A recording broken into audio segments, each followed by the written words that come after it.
PC gaming show Most Wanted will begin shortly. Stay tuned for brand new game trailers, exclusive interviews with game developers, and more exciting announcemements as we count down our list of the 25 most anticipated PC games. Please stand by for an important message from the Council Corporation.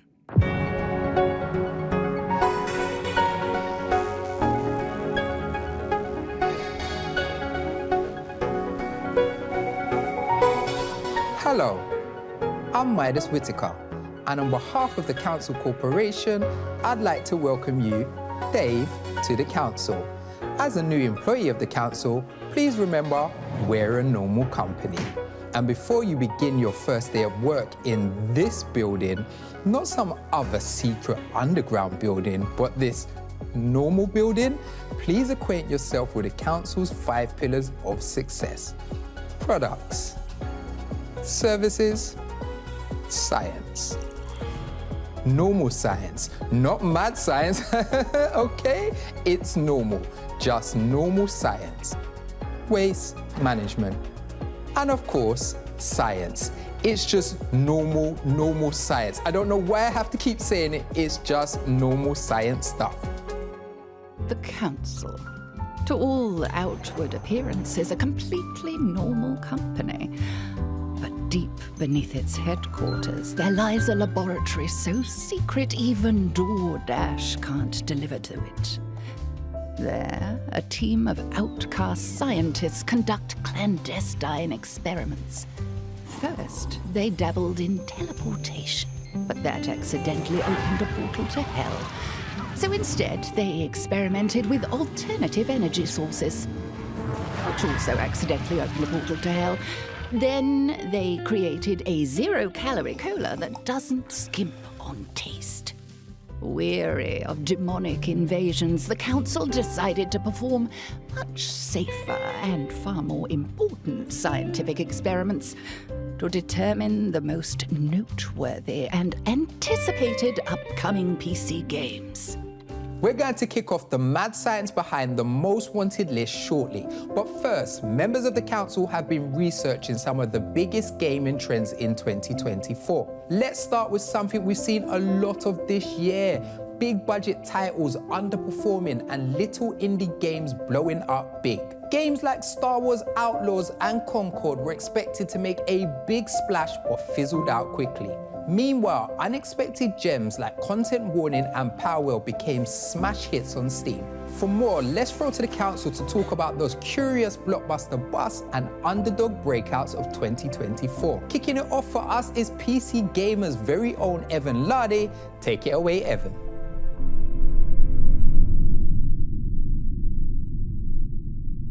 Thanks a lot, Midas. So to me, this is one of the most interesting trends of 2024, and it's been going on for probably a bit longer than that, but it really came into prominence this year. Small games have always been where innovation happens, whether it's Dwarf Fortress or Stardew Valley or Minecraft. There are just so many reasons why one designer programmer can make something that a team of 100 either can't or won't. I think it's funny, you know, the games where you can tell that executives decided to tick boxes thinking it would be the next big thing, even though those trends are late, are the ones that are failing, and the ones that are bringing something new or fresh or kind of retro are the ones that are succeeding. We expect the biggest game publishers in the world to release successful games. You know, they have the biggest budgets, the biggest development time, marketing, all the bells and whistles. But it doesn't always work out that way. Independent developers are roughly on equal footing, or at least as equal footing as they've ever been.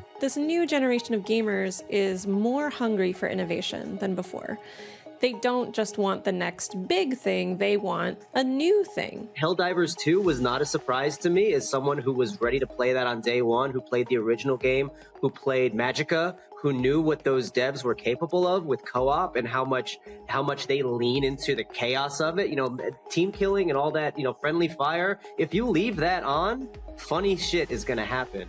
And that's the kind of stuff that, you know, in a boardroom, they'd be like, no. Whether you're AAA or indie, that's sort of the new baseline. We're getting better and better games overall. It's a golden age of sorts. Personally, I'm glad that more people are playing more kinds of games now, and I hope we can all stay curious. Oh wow, we're definitely seeing a resurgence of those classic style games we know and love. Now, in 2023, Japan had a big year in PC gaming with Armored Core 6, the Resident Evil 4 remake, and Like a Dragon Gaiden. But no one was prepared for just how huge 2024 would be for Japanese games. In the first 2 weeks of January alone, Pocket Pair's Power World sold 12 million copies, becoming the second biggest selling Japanese game in Steam history. And that was just the start. Tekken 8, Like a Dragon Infinite World, Persona 3 Reload, Elden Ring Shadow of the Erdtree. I could keep going, but I'm gonna run out of fingers to count on. For more on how Japan is absolutely crushing it on PC, let's take this topic to a few of our council members.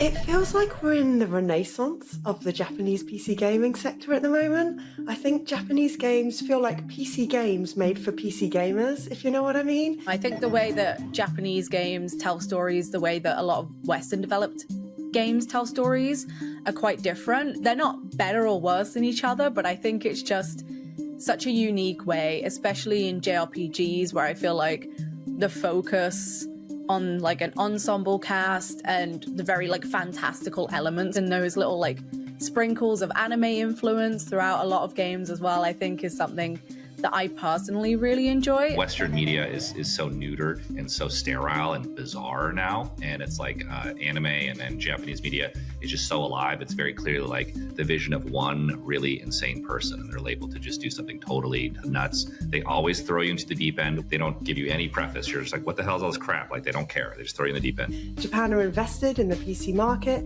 The number of Japanese gamers using PC is rapidly going up.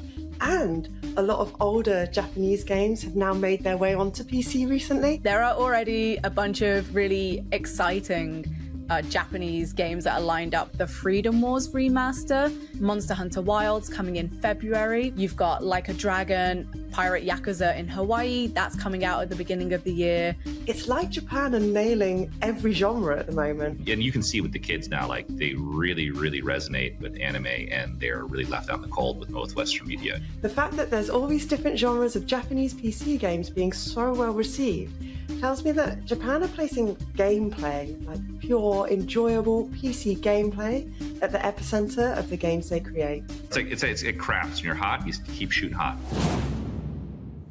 Sick. Was that Johnny from Health? Proof that just because you're on tour doesn't mean you can't drop into the PC gaming show to talk about your favorite Japanese games. Props. And hey, if you want to impress your friends, make your neighbors jealous, and your mother proud, subscribe to Trend Watch in the link below. Legal disclaimer, subscribing won't actually guarantee any of the above, but it is still a great new way to keep up with all the hottest trends in gaming, just like the ones we've been discussing today. Thank you, mysterious voiceover narrator. In addition to counting down the most wanted on today's show, we're also revealing all of the exciting games on PC Gamer's personal wishlist.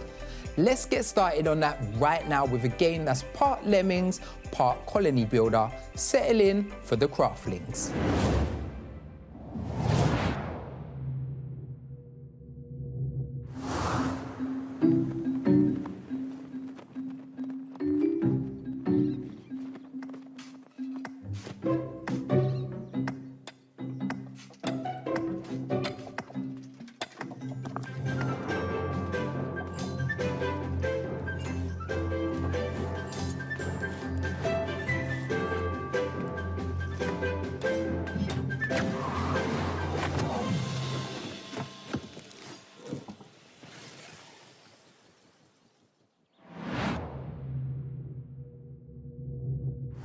can simply be anything. I'm gonna be an apple. I'm gonna be a fan. I want to be a okay. Paper plane or a post package. I can simply be anything.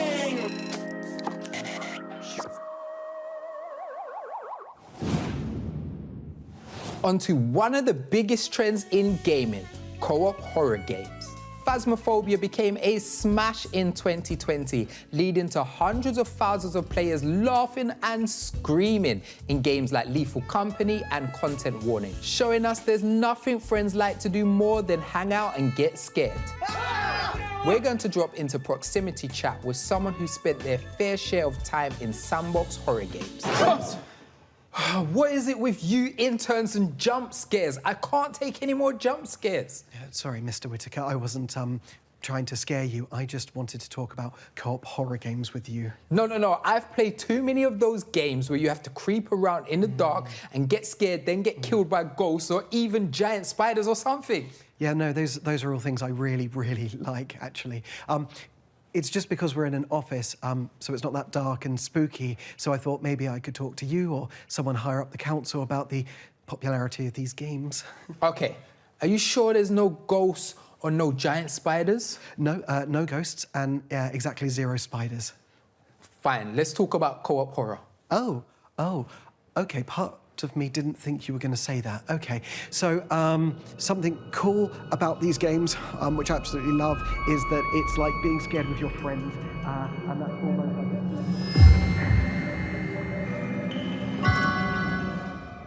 See, there was a spider here.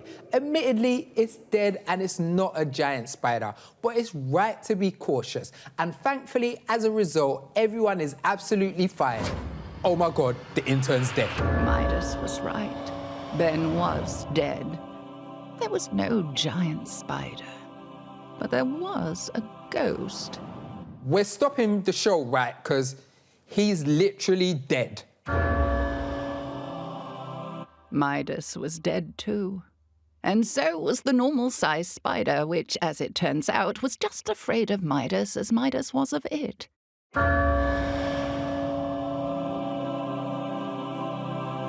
For more on the co-op horror game trend, we take you now to...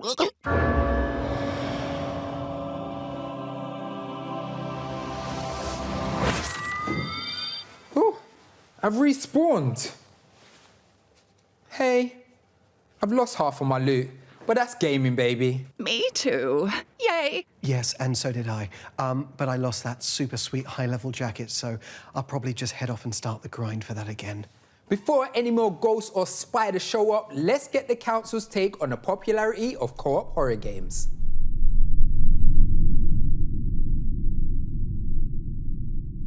My gosh, what a year for horror games. They do a great job of taking a group of players and putting them in a space where that they can laugh, scream, and cry, and create some really memorable interactive moments.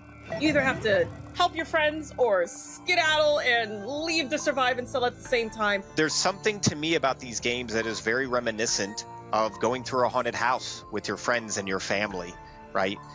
Technically, you know you're safe, but there's times that you really are kind of questioning, like, what's going to happen around that next corner.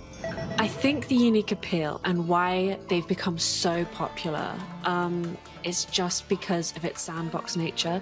They're not that scary. They're very funny, but the sandbox element means that you can just kind of do anything. While playing Lethal Company, for example, you know, relying on a friend to use a flashlight to peek around a corner to see what challenge that the developers have put in front of you. Now, of course, while you're playing it, you're not thinking about developers, you're not thinking about, you know, your connection. All you're thinking about is what horrible thing is around the corner that could potentially eat me, rip my head off, or, cause me to die. It's just so much fun having that journey and experience with your friends. Just coming together, doing like these objectives and stuff, but at the same time getting scared together. And this also tests your friendship too.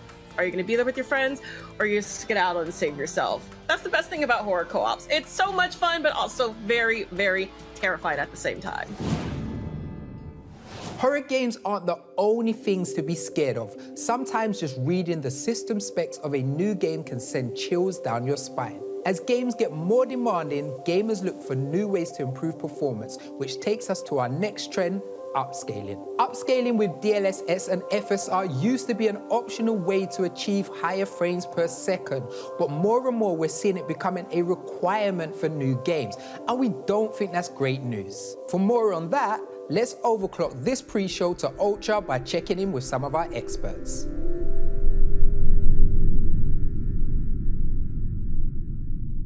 you're having a technological jump with this AI upscaling that allows you to take these frames and blow them up and still make them look good. It makes complete sense that developers are going to use it. It makes complete sense that gamers would want to use it for free performance. It's just the way that it kind of balances out. I have 20 graphics cards sitting on a shelf. I've got 18 processors over here. I've got 5 different motherboards. You know, all these things developers have to try and factor in to say, okay, we want to make sure it runs on this configuration. We want to make sure it runs with this graphics card. And that takes a lot of time. Say you're like really into skiing and you're trying to go down a slope and you want to get under like 2 minutes, but you just can't do it. So you buy better skis and then you nail it under two minutes and everyone on the mountain cheers you, right? Then next year you go back and they've made the course harder and then your skis no longer get you in under 2 minutes. If anything, your skis now feel like they're a requirement for even going down that hard slope rather than a benefit to it. I think that pretty much is kind of where I guess people are seeing how DLSS and FSR and other technologies are being used. I know what you're thinking. This is awesome. Things can't possibly get any better than this. But this is just the pre-show. Coming up soon, we've got the post-pre-show, otherwise known as the show, where we reveal the 25 most wanted games as voted on by more than 80 industry experts and creators. Way back in the days, by which I mean about 5 years ago, Battle Royale utterly dominated the landscape of gaming. And while BR is still huge with games like PUBG and Apex, the new hotness is extraction shooters. Following the success of genre granddaddy Escape from Tarkov, there are loads of extraction shooters gearing up to drop in, like Ark Raiders, Arena Breakout Infinite, Bungie's Marathon, and Beautiful Light. So what does the future of extraction shooters look like, and will Tarkov keep its crown? Let's start a session with the council to find out.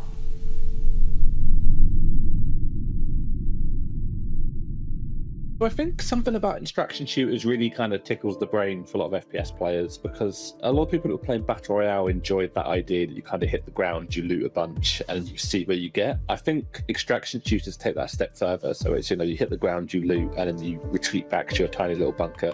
But I also think that having a little bit of tension, having like your loot on the line every time you get into a firefight is something that just really draws people in, and once you're in, it's really got you, you know? We totally understand the concept of losing something, so the challenge of facing that against other players, I think that can just be really addictive. Just that idea of running around and looting stuff. When we talk about extraction shooters, really what we're talking about is Escape from Tarkov, and that is a very specific, well-defined view of how extraction shooters should work. But what I'm really enjoying at the moment is that we start to see slightly different flavors. So Grey Zone Warfare is a little bit more of a kind of like military simulator, a little bit more PvE. I've just played Ark Raiders, which is really exciting, and that's kind of a lot more, you have a lot of movement, it's a third-person game. We're seeing everyone now, as with a multiplayer first-person shooter, you can now kind of pick your flavor a little bit. Well, that's it from me on my cartoonishly large desk. Stay tuned for the PC gaming show Most Wanted, where... Oh, sorry, getting a phone call. Unknown number, nope. Midas, I'm calling you. Pick up the phone. A little help here? You suddenly feel compelled to answer your phone. I suddenly feel compelled to answer my phone. Midas, at last. Frankie, what's with the phone call? You know I'm digital, not analog. Because I'm in the lab. Well, why is the secret underground lab we built in 2024 filled with outdated equipment from 1976? For the vibes? Anyway, we're getting ready to start the show down here. Did you tell everyone that on the PC Gaming Show Most Wanted, our council of industry experts will share their picks for the 25 most anticipated PC games? I was about to, but I got interrupted by a phone call. I was also about to say we've got interviews, trailers, announcements, and a lot more. And it's all hosted by the one and only Frankie Ward. Frankie, that's you. Oh, right. Yeah, I can't talk. I've got to get the show started. Right, where was I? Oh, of course. Before you lot head down to Frankie in the lab, we've got an exciting trailer for our friends at Husk Rafts. Here is epic spaceflight action shooter Rogue Eclipse.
Thank you for calling the PC Gaming Show Most Wanted.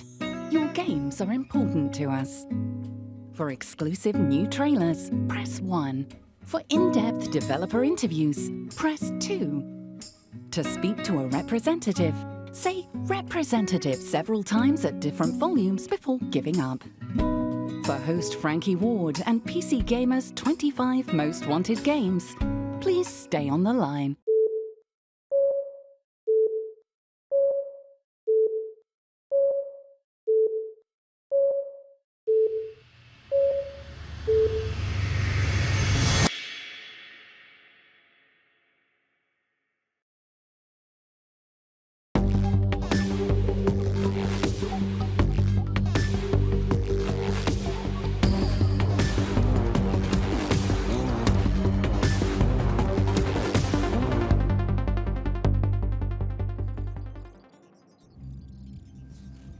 Oh, hello. Welcome to the PC Gaming Show Most Wanted. I am Frankie Ward, broadcasting our show from a top-secret underground lab where the finest scientific minds of our generation are on the brink of an exciting new technological breakthrough, the invention of a numbered list filled with video games. It's never been done before. Why spend hundreds of millions to build a secret lab to study video games? Because these days there are so many games coming out, you need a wish list a mile high to keep track of them all. Did you know that by the time I finish this sentence, 14 more games will have been added to Steam, and 8 of them will be hidden object games about cats? To come up with a definitive list of the most exciting and anticipated PC games on the horizon, we've assembled a team of more than 80 talented game developers, prolific content creators, and expert critics. We gave them one assignment: dive into the ocean of upcoming games and catch the biggest and best games worthy of your attention. Today, those 25 scientifically selected games will become PC Gaming's Most Wanted. And by the way, we've got a lot more than 25 games to show you. We'll also be revealing some of the awesome games on PC Gamer's very own wishlist. Not only that, we travelled far from our secret lab this year to talk directly to game developers at their studios. So we'll be bringing you a behind-the-scenes look at some of the exciting games they're creating. Right, get ready, because our biggest show ever is about to begin. Let's get this show started with our first look at some of the awesome games on the PC Gamer wishlist.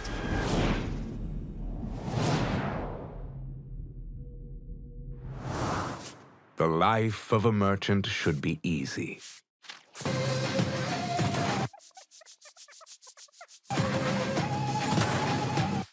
Yours is not. And yet, you want more. You seek wealth. A golden future for your friends.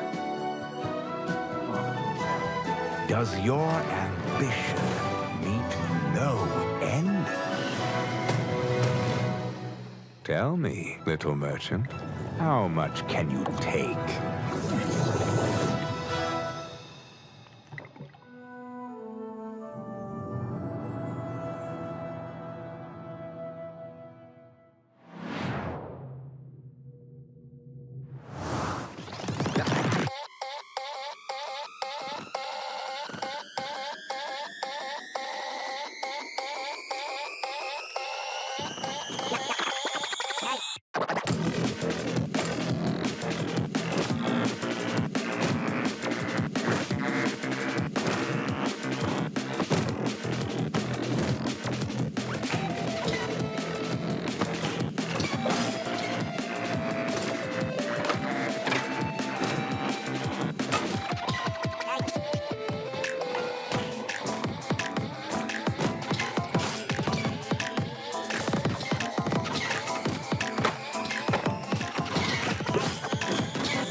Wow, that is 2 world premieres right out of the gate, and the show just started. This is what we do here, folks, and we don't have any plans to slow down. Good morning, crew. How is everyone doing today? Business as usual, it seems. Pirates inbound! Gratitude! Hey, Captain. Is this an old friend of yours? That didn't go to plan now, did it? Let's load up and try again. In the shadowy depths of a forgotten laboratory, where gadgets whir and whistle, a not-so-secret society of over 80 gaming luminaries gather for one purpose: to select PC Gamer's list of the top 25 most highly anticipated upcoming PC games. So, who is on this council?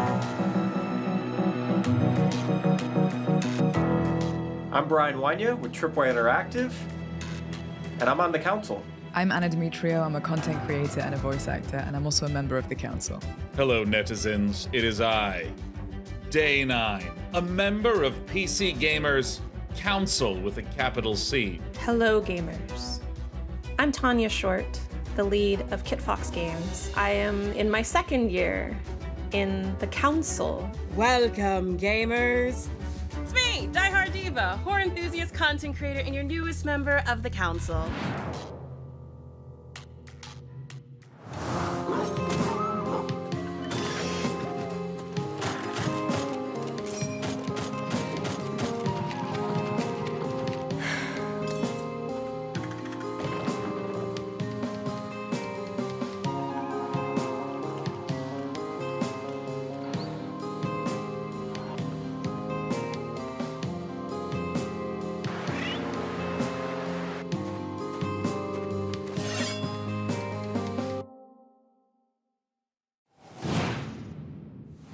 Enough appetizers. Let's get to the main course, the first entry on our most wanted list. Remember, all the games on our list were selected and voted on by more than 80 industry experts. Here's the council's pick for number 25 of this year's most wanted countdown. Number 25, Judas. It's Dash from Tech Radar Gaming. Back in 2007, BioShock blew everyone away by really pushing the envelope for video game storytelling. Now, Judas, which is coming from BioShock creative director Ken Levine, looks like it's going to do that all over again in 2025. You've got 3 conflicting characters on board a giant crumbling spaceship, where every decision affects the trajectory of the narrative. Which one are you going to side with? Whose ideals do you agree with? These are the kind of questions that I can't wait to sink my teeth into when it arrives. Of course, the story is just part of the picture, as it's also got an absolutely kick-ass art direction too. Everything from the ship's dilapidated halls to its colourful inhabitants just looks incredible. When you throw in legions of terrifying robots to defeat with a combat system that mixes guns and supernatural powers, there's an awful lot to get excited about. Number 24, Killing Floor 3. Hey everyone, I wanted to take a moment and say thank you on behalf of everyone at Tripwire. A massive thank you to our fans, and thank you to PC Gamer. To be included in the 25 most wanted games of 2025 is an absolute honor. We're incredibly excited, flattered, honored. I'm just repeating words now, that's how excited I am. But we're excited and we wanted to say thank you. So we're going to show you an exclusive look at one of our classic Zeds reimagined for Killing Floor 3.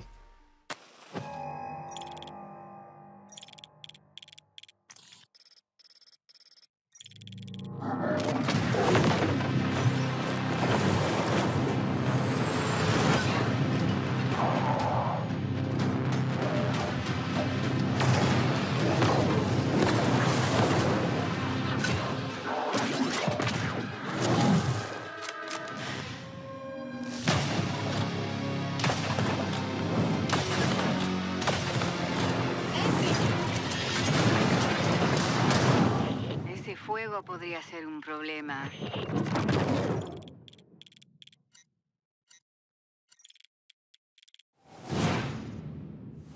Killing Floor 3 is utter co-op carnage, and I cannot wait to grab my friends and splatter some Zeds. Before we get too deep into our most wanted list, I want to help you keep track of all the great games we're showing you today. Just head to our Steam page at pcgamer.com/wishlist and you'll find every game from today's show. Speaking of lists, let's scroll through PC Gamer's overstuffed wishlist for something new. You've heard that money makes the world go round, and that's triply true in our next game, which mixes up a fantasy city builder, a GOG game, and a real-time strategy, all in the same pot. Here's Gold Gold Adventure Gold.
Coming up in the show.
So Starlight Revolver is an ARPG like Diablo, but instead of demons and monsters, it's magical anime girls and minigames. That's going to the top of my list. Up next, you know how they say, take only pictures, leave only footprints when you're going into nature? Well, let's tweak that a tiny bit to take every creature, leave smoking craters. Strap on your jetpack, grab your space lasso, and prepare for revenge of the savage planet.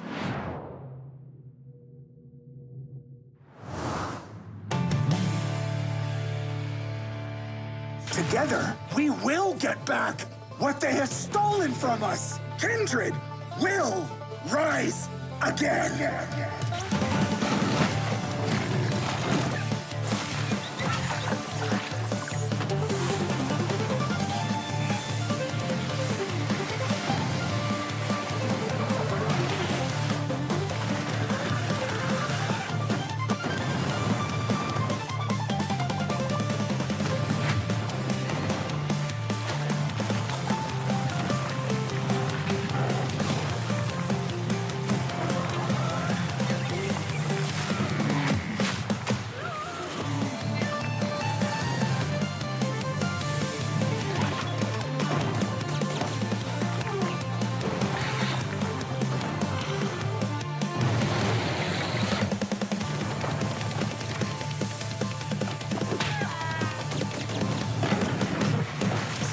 Tell Tweed to back off, or we are going to rain righteous fury down on him.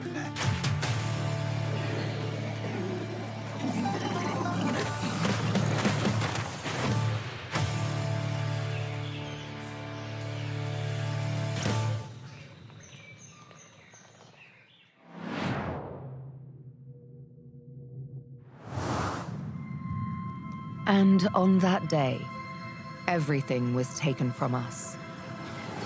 So many lost, so much effort, in vain. All we had built, gone. Faded away. But beyond the destruction, frightened and alone,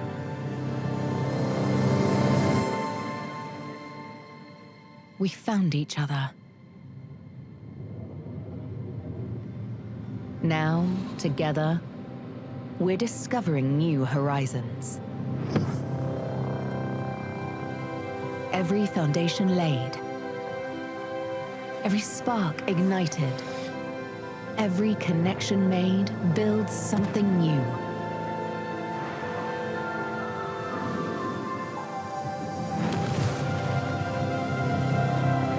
Our journey led us to these stars, and from the fragments of the past, we will forge a better, brighter tomorrow.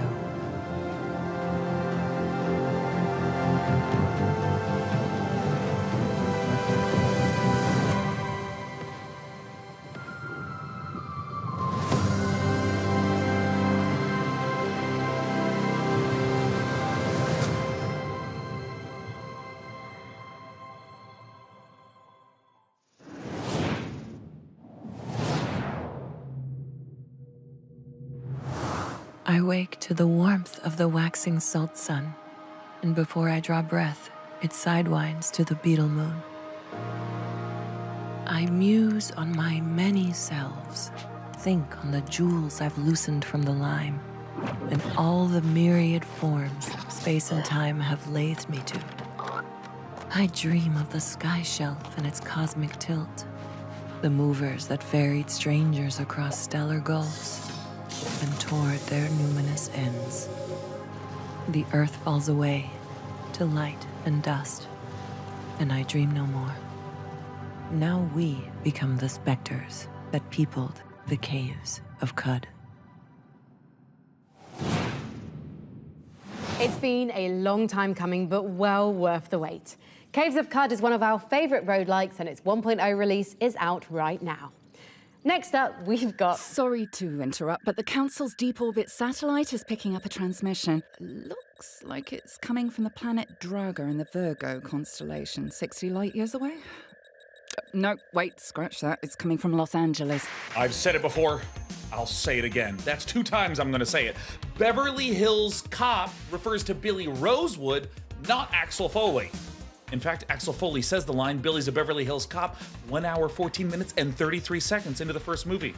Case closed. Was that streamer, game developer, and PC gaming show host Sean Day9 Plot talking about Beverly Hills Cop? Yes, to all of the above. It should not be legal to call a meal a shrimp feast if it has less than 8 shrimp. That's not a feast. It's not even a fest. Sean? Sean, hello. Oh, Frankie, I didn't see you there. Oh, and disembodied voice of Amelia Tyler. I didn't hear you there either. Hi. Sean, what are you doing exactly? Well, I'm not hosting the PC gaming show Most Wanted this year, so I thought, why not explore other art forms? You know, outside of looking seductively into a camera while I talk about video games. So now you're a movie vlogger and shrimp critic? We prefer the term shrimp journalist. Okay. Will you promise to leave movies and shrimp alone if I let you talk about a video game while looking into a camera? Oh, golly, do you mean it, Dr. Ward? Well, why not? Just make sure the viewers know I'm the star of the show.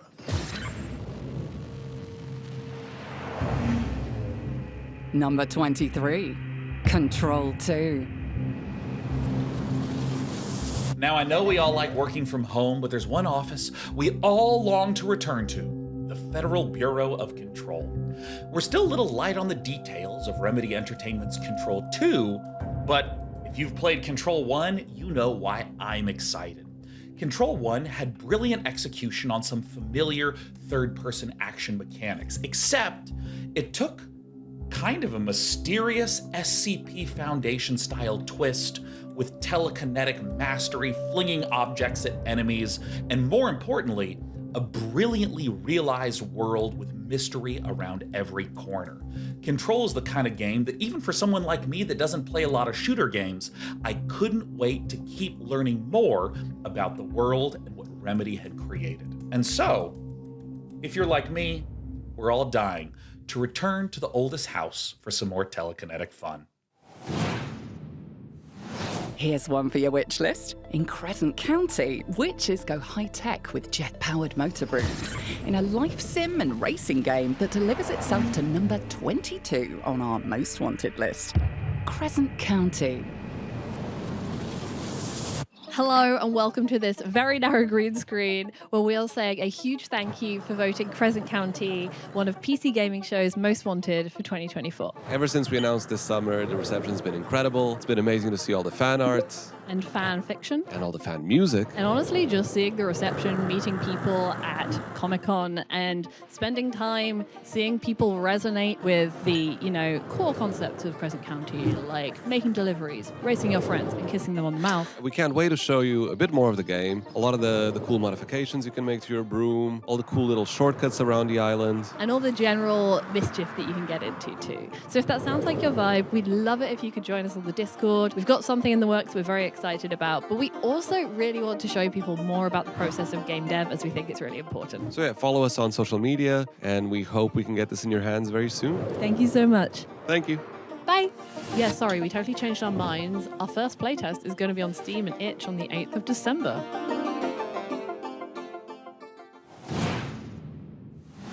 1, you're an outlaw. 2, you have your own spaceship. 3, you have a misfit crew to manage. Do I even need to go on? Cyberpunk RPG Citizen Sleufer 2 Starwood Vector rolls a handful of dice and lands at number 21 on our most wanted list.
I think the thing that I'd really want to emphasize with Citizen Sleeper 2 is that it is a narrative game, and it is all about meeting characters, and there's a lot of text involved, a lot of reading, but actually it really is a role-playing game. And in Citizen Sleeper 2 especially, that means that your choices and the way that you decide to use the dice rolls and the way you react to your luck and your fate in the game is really, really important. You have to deal with bad luck all the time, with failure, with stress and all of these things, and I think that's what makes the game really exciting and engaging.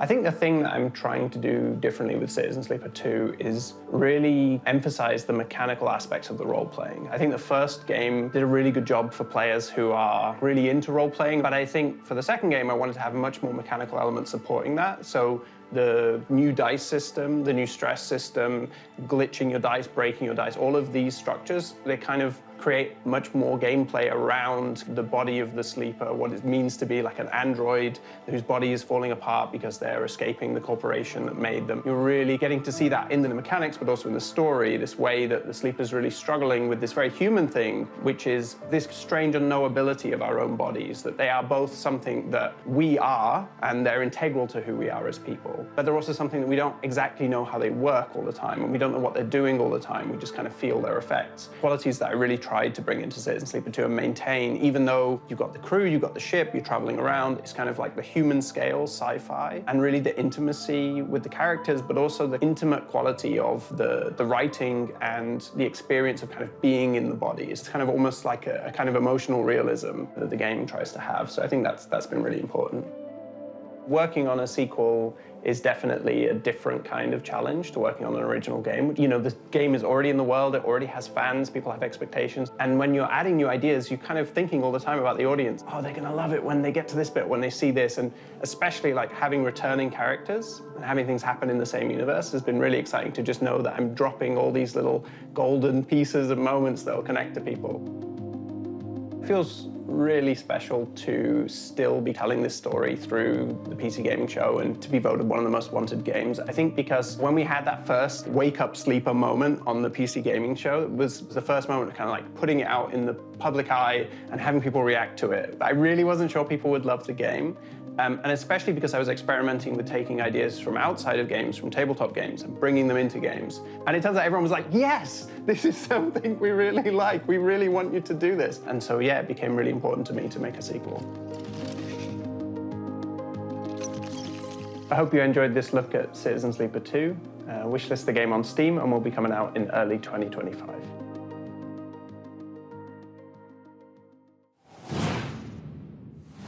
If you're keeping score, we've just revealed our first 5 most wanted games. At number 25, we had Judas. Breaking through with more guns and gore than ever before, it's Killing Floor 3 at number 24. Control 2 warps to number 23. Crescent County charms its way into number 22, and Citizen Sleeper 2 Starward Vector takes launch at number 21. Right, let's get back to our wish list for our next game. We couldn't afford to take a rocket into the distant regions of deep space, so we did the next best thing. We took a trip to Iceland to talk to the makers of space survival MMO Eve Frontier.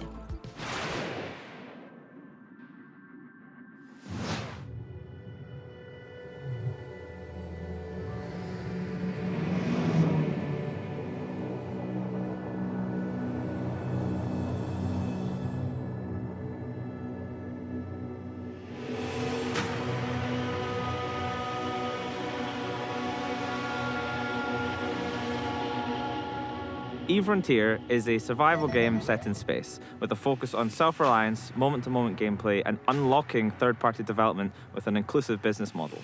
I think it's bordering on survival horror almost, in this huge, vast, empty universe with the rotting vestiges of an old civilization that grew too large and eventually collapsed. We're focusing really on the exploration. They'll be able to go vast distances, and in order to do so, they'll really have to prepare for that journey. They'll have to take resources with them. They might be able to survive out in the cold, in the wilderness. There'll be places where people choose to gather because there's an abundance of natural resources. Much like in our real life, we expect people to do the same with their digital civilizations. The combat in Eve Frontier is more focused on moment-to-moment gameplay, where what you see in the space scene around you really matters. With occlusion and line-of-sight mechanics, you might not know what's behind the next rock, you might not know who is waiting for you, or perhaps how many reinforcements they have when you're setting your trap. It means the action's a little bit faster, more decisions that you have to make in the heat of the moment with imperfect information, and that will lead to some emergent gameplay I'm absolutely sure of.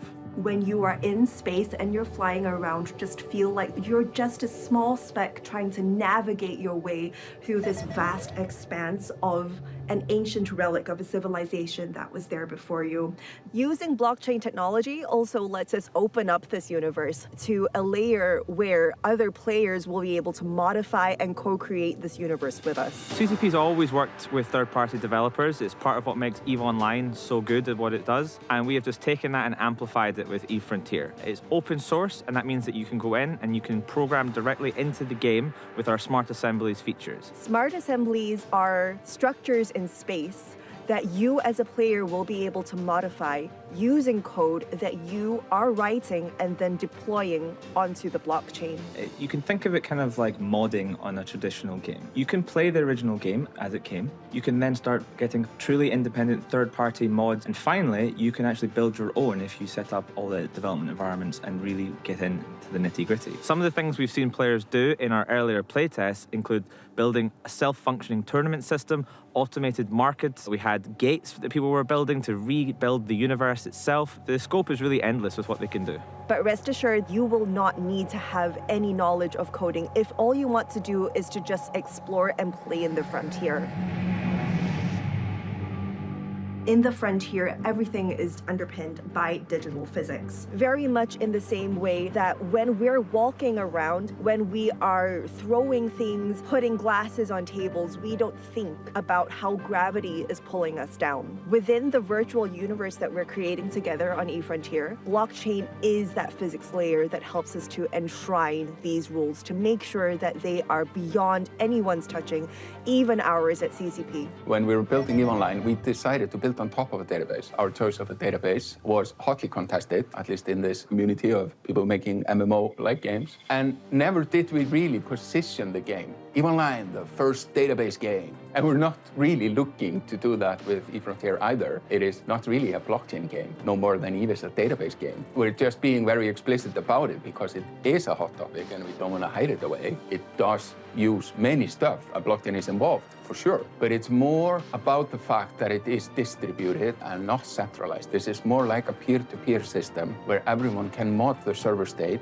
in accordance to digital physics we have enshrouded into the world. An example of digital physics could be as simple as item locality. If an item exists, it has a location, it cannot be messed around with. Other examples are that every action has some sort of energy cost. For example, if you've mined an asteroid or you've mined the player who was mining the asteroid with your guns, suddenly you've got resources and that has cost you some sort of energy to do that. It's something that means that you can't just perpetually fly around forever without eventually running out of energy. You will need to stop and do something. That makes the universe feel substantially bigger than infinite free travel, for example. You should be able to observe these rules, and the digital physics are always there, always reliable.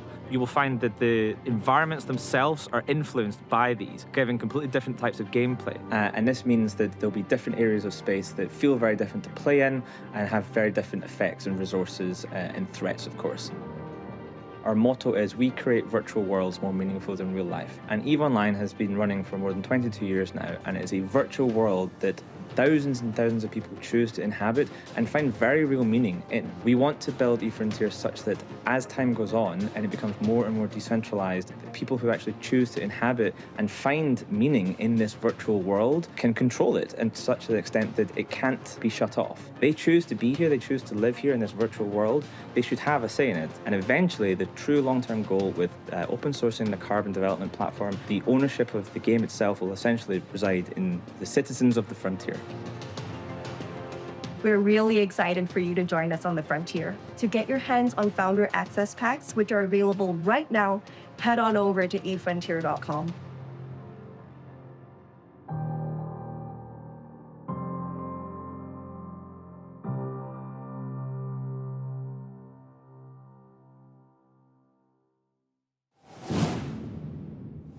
PC Gamer and 2K have partnered together for a historic event, the Civilization 7 Across the Ages sweepstakes. Thousands of fans voted on the Civilization age they were most excited to see recreated into a custom, one-of-a-kind PC. The choices were Antiquity, Exploration, and Modern, and your voices were heard loud and clear.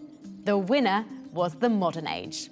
Over the course of the next few months leading up to the launch of Sid Meier's Civilization 7 on February 11th, PC Gamer, in partnership with 2K Games, will be building this unique PC and giving it away to one very lucky sweepstakes winner. The winner will also receive a $2,500 travel voucher so they can visit a real wonder of the world before building it in Civilization 7. And even if you didn't win, we'll be releasing a video showing exactly how this beautiful Civilization 7 PC was built, so you'll still get to watch Civ history in the making. Great games come from anywhere. That's the motto of publisher Midwest Games, and to prove it, they're showing off not one, but two of their upcoming titles. Let's open up PC Gamer's wishlist again for mystical action-adventure The Legend of Babu and the world premiere of Wild West Souls-like Tomb Water. My dearest child, this island offers everything you may need in your precious life. Vast forests, roaring rivers, and mountains of rock and ice. You are old enough now to know that for every bit of goodness in this world, an opposing force exists. In the heat of the earth resides a darkness you cannot fathom. Demons as old as time, my child.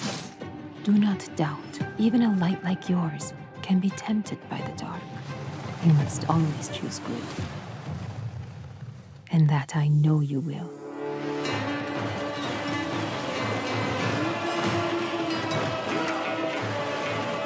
Sepe, be resilient, be resourceful. Be brave, my son. Stay in the light, with Babu by your side. And may the magic of this island protect us all.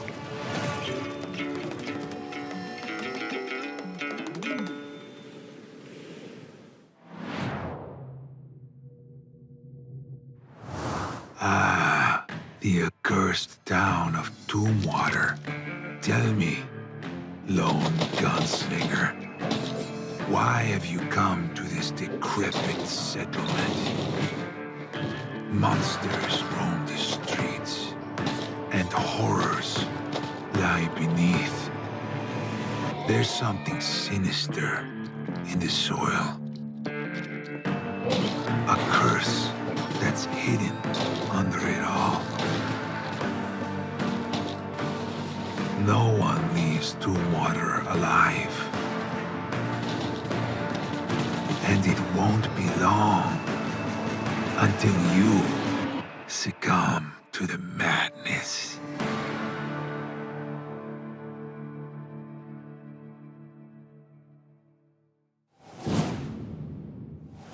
From the American Midwest, we now take you to Amsterdam to catch up with Brendan Green, creator of the most played game on Steam ever, PUBG. Green's next project somehow sounds even bigger than that. He's creating a simulated planet that's the size of an actual planet. Let's head to his studio, PlayerUnknown Productions, to get a little tiny glimpse of the big new world they're building. When I first announced Prologue, I was trying to make a larger open world experience than most people had made. And we found a way to do that using machine learning technology, using natural earth data to generate these worlds from latent space. And we essentially reinvented how you create these worlds. We have a 3-game plan, and it's about iteration for us. It's starting small with Prologue, which is a prototype of an idea. We'll use early access to build on that and make it into a full product. It allows you to have a new map to play on every time you press play. A large 8x8 map where we have put a simple survival loop, get from one side of the map to the other side of the map with some difficult weather along the way. It's not just raining and moody. It's not just an aesthetic thing. It's not just that the player is cold and wet. Suddenly now, oh wait, mud forms, rivers can go up. If you die, that's it. We're also working on Melba, which is our in-house engine. We're putting this into the hands of the community in something we're calling Preface Undiscovered World. It's a very simple experiment where we have an Earth-scale planet and some simple systems to allow you to explore it. I don't believe in technology developed in vacuum. It's why we have preface, which is more about attacking the scale, so we attack the problem from both ends. Preface, it's already on Steam, so you can go there and download a preface and discover the world. I really want to involve the community early on because this is going to be a 5 or 10 year journey. Prologue will be available on Steam coming in Q2 next year.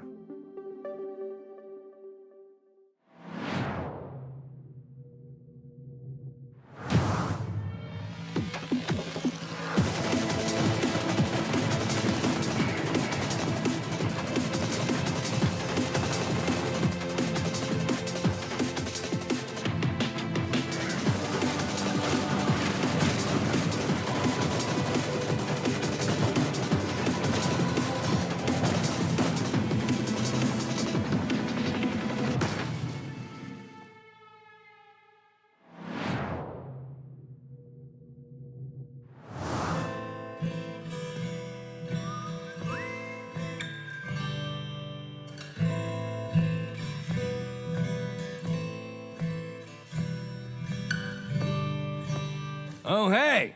Didn't see you there. So you're interested in becoming a war mage?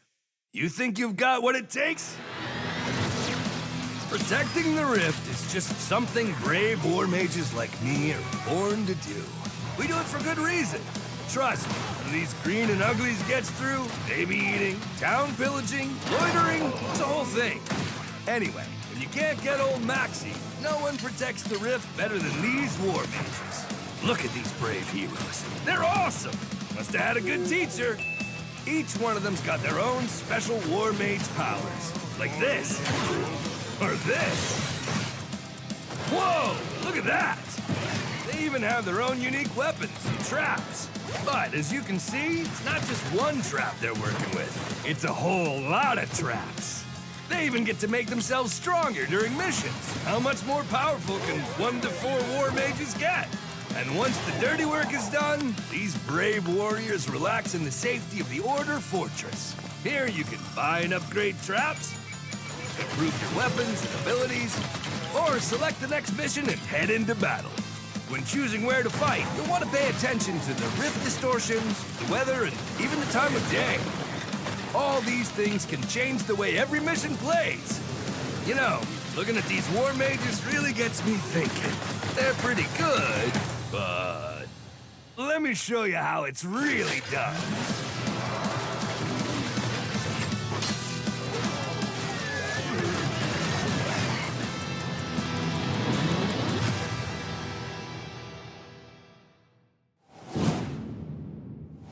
That is a lot of orcs. But luckily, you've got loads of new ways to kill them. And this time you can play with up to 4 of your friends. Orcs Must Die Death Trap springs into action in early 2025. Do not go anywhere because we've got a lot more great new games to see as our Most Wanted countdown continues.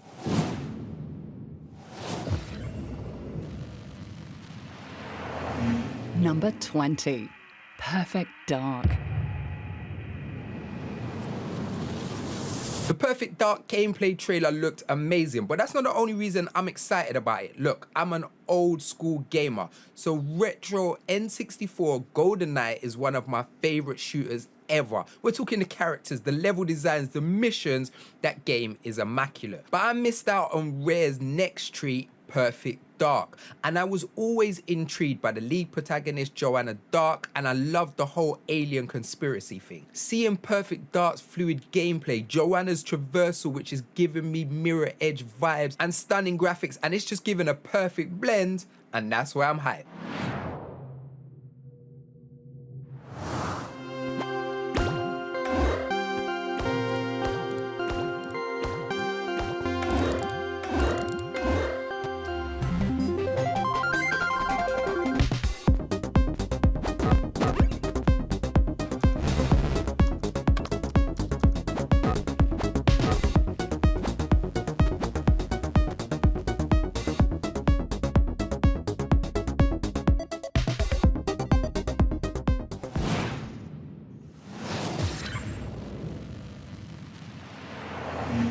Number 19, darkness.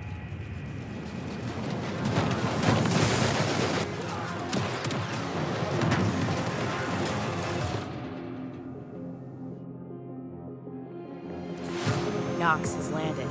Our eyes see everything. Coordinates loaded and spec'd. Hardware ready to operate at maximum pin potential. A warrior like you is always a part of the holy flock. Should have never come here! Gate Ripper! Getting zero! Yeah, I'll help in a sec. Hardware destroyed.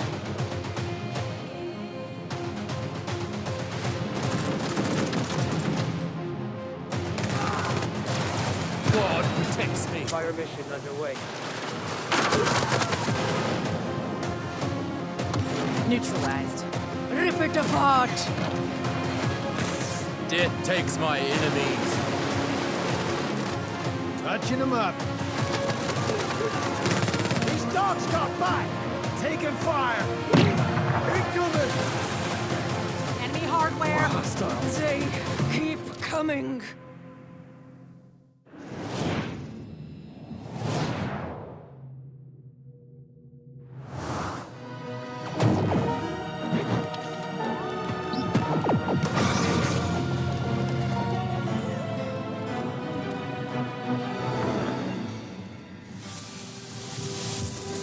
From the grave I rise.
There's nothing more important than family.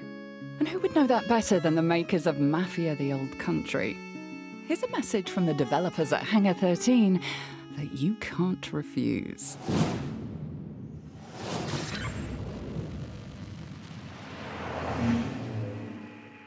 Number 18, Mafia: The Old Country.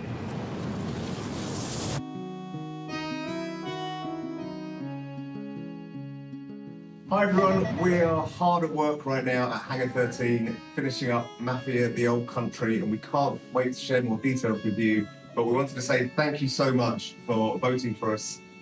We really appreciate it. Thanks. Thank you. Thank you. Thank you.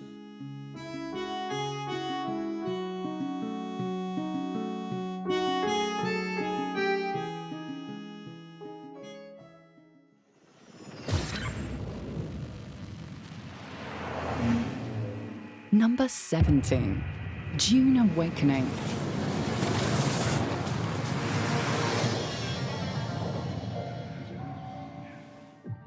Hi everybody, my name's Joel Bylos and I'm the Chief Creative Officer on Dune Awakening here at Funcom.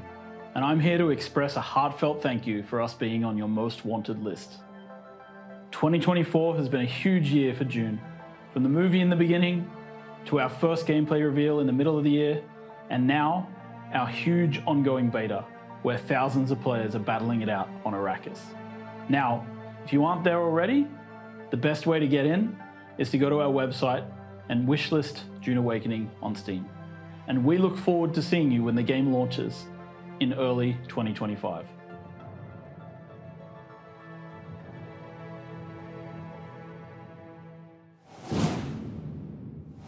Wow, I have never been so excited about crash landing in a desert.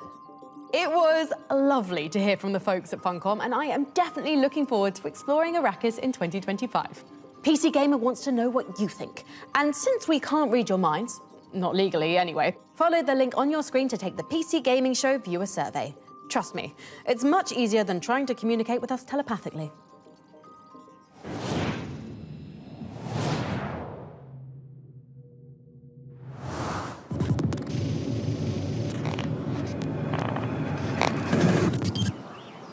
Welcome, new games tester. You're on the brink of an unforgettable experience in the A-level testing program. Imagine a reality that feels limitless, worlds brought to life by bleeding-edge immersive technology. We are legally obliged to mention that the program has a 68% survival rate. But how about we take a look at some employee benefits awaiting you as a valued tester? Full dental coverage, social office atmosphere, personal medical insurance, work from home opportunities, generous bonus scheme, the eventual total dissolution of your ability to discern the virtual from the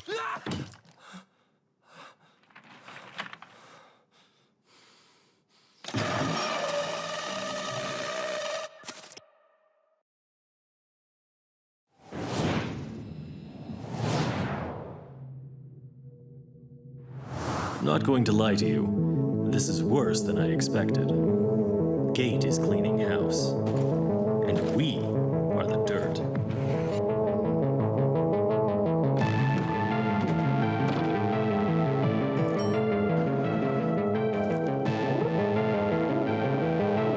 I had no idea that they had gone this far. If it could have gone worse, I don't see how. Maybe you can get us out of it.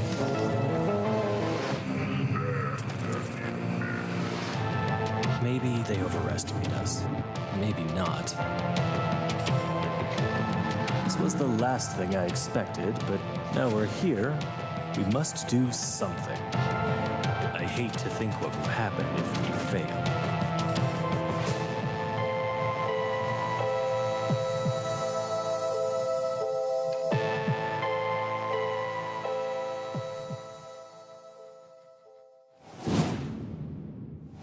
As someone who definitely works in a secret underground science lab, I sure am glad we've never had a containment breach like in Abiotic Factor. Warning.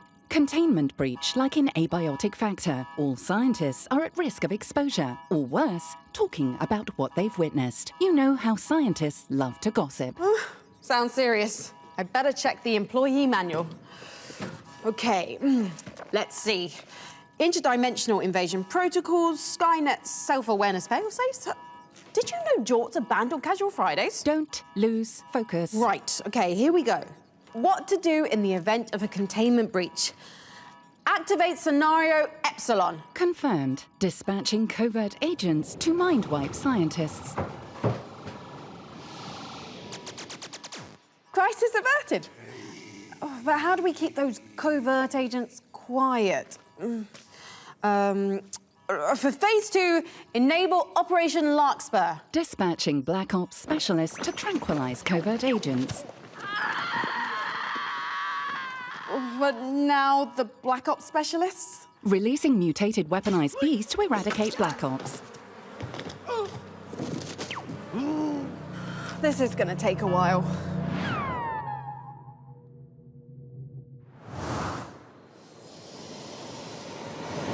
You said escape was impossible, but somehow a test subject got out of the trial environment. But what concerns me is She hasn't tried to escape the facility. But she's here. Somewhere behind the walls. In the ceiling. Planning what is the question. And God help us when we find out. Wait for my word. Be ready. They're gonna pay for what they did to us.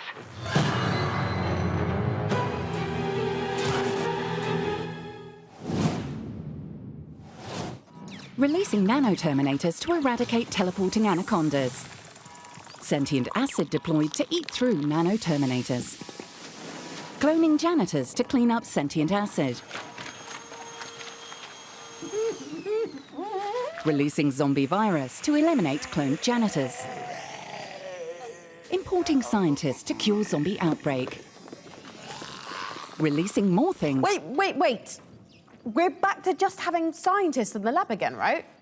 Can't we just stop here? But the next one is really fun and super gross. I'm tempted, but we should probably get on with the show. Fine.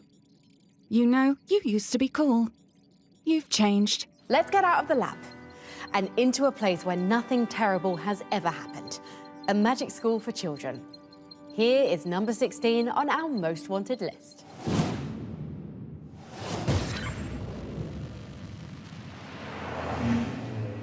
Number 16, Witchbrook. Even though we don't know a huge amount about Witchbrook right now, it is definitely a game worth keeping on your wish list if you love things like Stardew Valley, Potion Permit, any sort of life sim meets social RPG. In this game, we are the resident witch of Mossport, which is the town the game is set in, but instead of just being thrown in with no idea what to do, we enroll in Witchbrook itself, which is this cool, edgy sort of magic college that helps us develop our skills as the resident witch. So during this time, I imagine we'll be learning new spells, just learning how to harness our abilities, all of this fun stuff, while also developing relationships with the town folk to complete little missions, little deliveries, all sorts of stuff that is perfect for anyone who's looking for the next sort of cozy-ish game with a little bit of edge to it. During the relationship stage with these people, we'll also get to do things like go on dates, which is really exciting for anyone who, like me, loves the romantic side of like life sims in general. So we don't know when it's coming out. It's just coming soon at the moment, which does give us a lot of chance to learn a bit more, sort of see some trailers. We've seen a couple screenshots that give it this super cozy autumnal vibe, but yeah, hopefully this is the next cozy game worth keeping an eye on, because it certainly looks that way right now. Coming up, you better make a little extra room on your wish list, because we've got a lot more new games to show you. Take a look.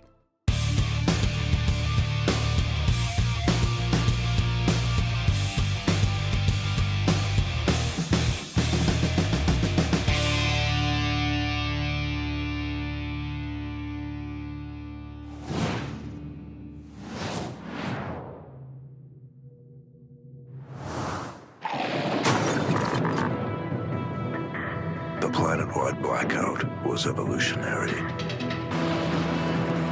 The robots began the impossible.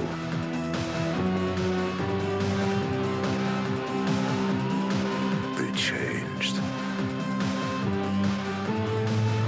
They grew. They began to feel.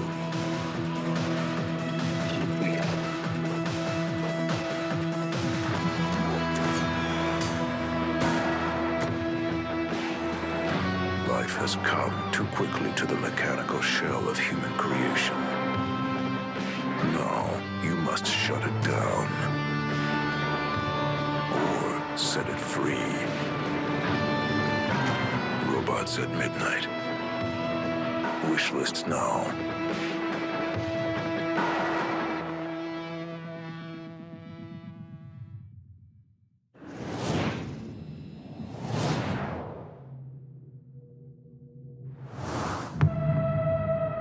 What the hell happened to these people? Please! Oh God, help me! What the hell have you people been doing down here? I thought you said there weren't any more survivors. Nothing's changed. We stick to the plan. Place is falling apart! Water's flooding in! Oh my god! Shoot it!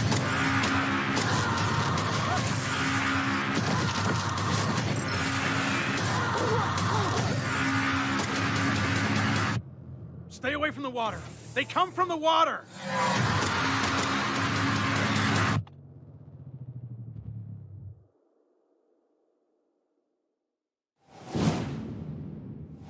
Deepest fear there. Once again proving that going to the bottom of the ocean always results in monsters. At least you can stop holding your breath for the next game on our most wanted list. We had to wait for more than a decade, but the beloved series is finally back. Kick flipping into number 15 on our list, here's Skate.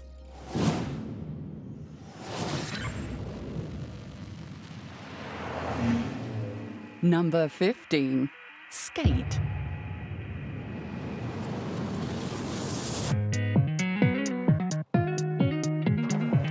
Hey there, friends at the PC Gaming Show. I'm Jeff Seamster, head of creative at Full Circle, and I wanted to stop by to say how thrilled we are to have Skate named as one of the games you're most excited about. We're pretty excited too, and with early access coming in 2025, we can't wait to get all of you skating the streets of San Vansterdam. A huge thank you to everyone involved in choosing Skate as one of your most anticipated titles and for all of your continued support for our game. I'm really proud of what we've accomplished so far, and we couldn't do it without all of you. We're so grateful to our community of fans, new and old, and to the Skate insiders who have joined us on this wild ride. Thank you again from all of us at Full Circle, and we'll see you in San Van. Thank you. Thank you. Thank you. Thank you, PC Gaming Show. Thank you, Skate community. We are just as excited as you are. Thank you. We can't wait to skate with you in San Vansterdam. Thank you, everyone. Thank you. I'm so stoked to play with everyone soon.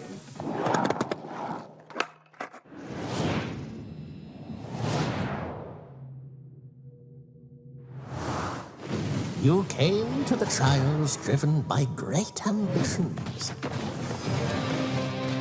Many challenged you to battle, and several elemental masters, each wielding great power, taught you the secrets of the elements. You think you have seen much, but you have seen nothing. You have yet to set foot in the towering peaks that guard a forsaken castle, a realm under the dominion of the King and Queen of Turmoil. If you still dream of becoming the Wizard of Legend, your journey in the trials has only just begun.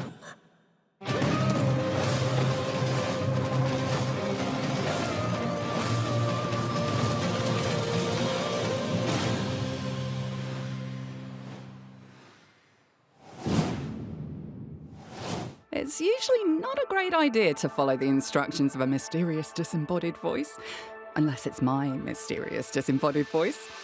Visit pcgamer.com/wishlist for the PC Gaming Show Most Wanted Steam page, where you'll find all the great games from today's show in one convenient place.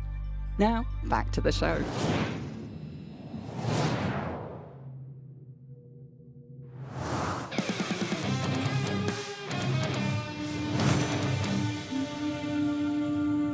Then fell the mournful Mother Stone, and then came the invader, bewitched by the Mother's song.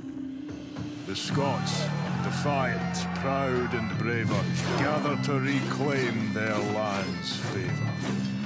Under thundering thrums the highlands quailed, under siege the Mother's lament wailed. When at last the chaos of battle did ring, when at last their freedom they would bring, through blood, fury and bone, their legends would sing, and they would fight the sorrow, while fell the tears of metal.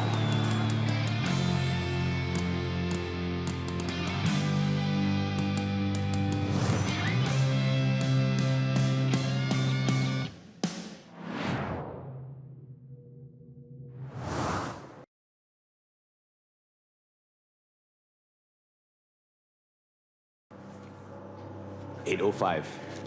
Time to dump the waste. Well, working class Joe, should have taken a different career path. It's all downhill here. Is that tight enough? Yeah. Don't what? They're all parasites. Humanity can do anything. Look what that gave us. I didn't. Well, you did. Otherwise, you wouldn't be Enjoy the view with your friends. Let's get the next one.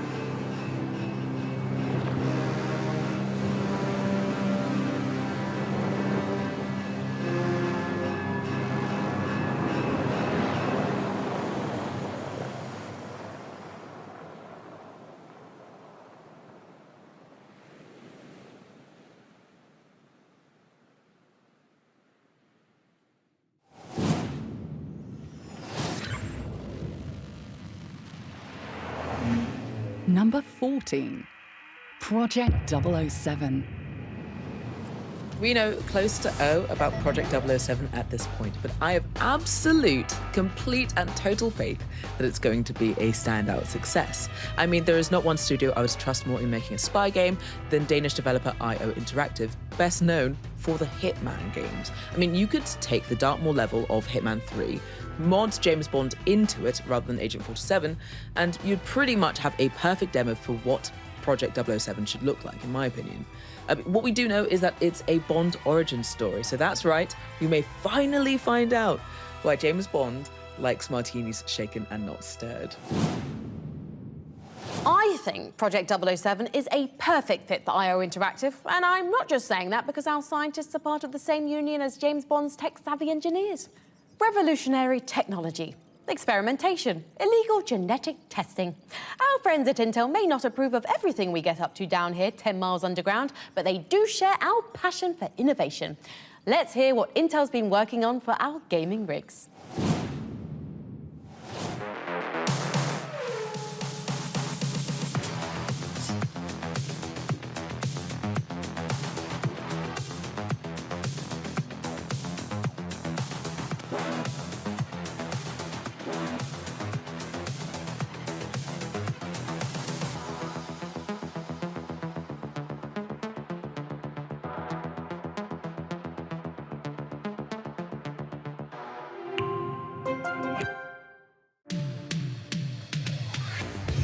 It's Nax, and I'm going to show you just how easy it is to build your very first PC. First thing you're going to need is, of course, your processor. Today we're using the Intel Core i5-14600K, and then you're going to want your cooling for your processor and for your entire build. So we're going air-cool for our processor, and we also have our fans, which we're going to be installing in the case. As for our graphics card and motherboard, shout out to ASRock for providing us with these parts. For the graphics card, we do have the Intel Arc A770, and for the motherboard, we have the Z790 Nova. And then you're gonna want to have your RAM, your storage, and of course, a power supply unit. The first thing that we're gonna be doing is we're gonna be installing the processor. So we are using an ASRock Z790 Nova motherboard. Now this is compatible for the 12th, 13th, and 14th gen processors from Intel, which will make it easier if you guys wanna upgrade in the future. The good thing about the 14600K is that it has 14 cores with 6 performance cores and 8 efficient cores. So the thing is, when you create a build, you want to create a balanced build where the graphics card has a cohesive relationship with the processor. And the processor that we're using, which is the 14600K, goes hand in hand with the ASRock Intel Arc A770. All right, and there you guys have it. I hope you guys are inspired to build your very own PC. It was easy, wasn't it?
Captain's log.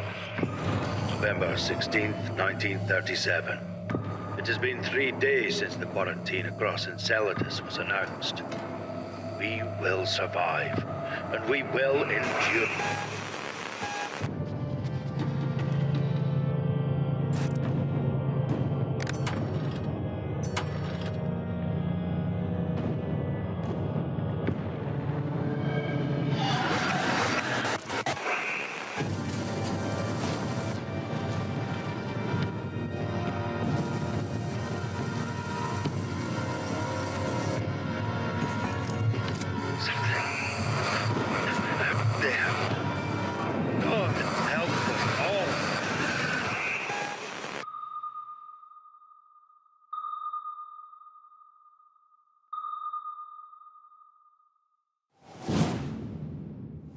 So in Darkwater, something went horribly wrong in an underwater colony? Again? I'm shocked. Next up on PC Gamer's wishlist, you'll inherit a sprawling mansion filled with mysteries. It's one of the most intriguing puzzle games we've seen in a long time. Here's Blueprints.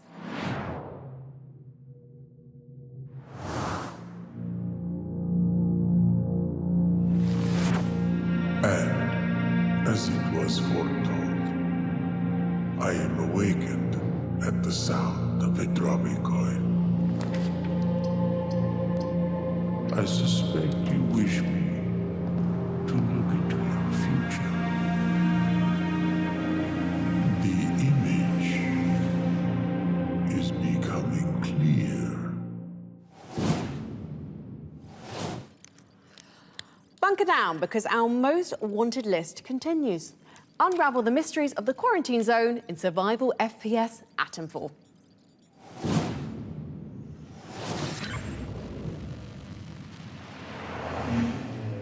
Number 13, Atomfall.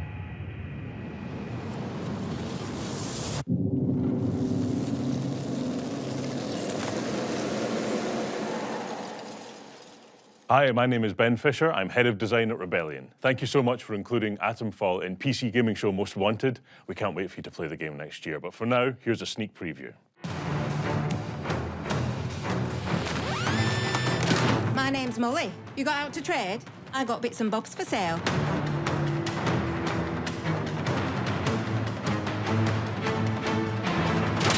Please be careful. It's more dangerous than you can possibly imagine.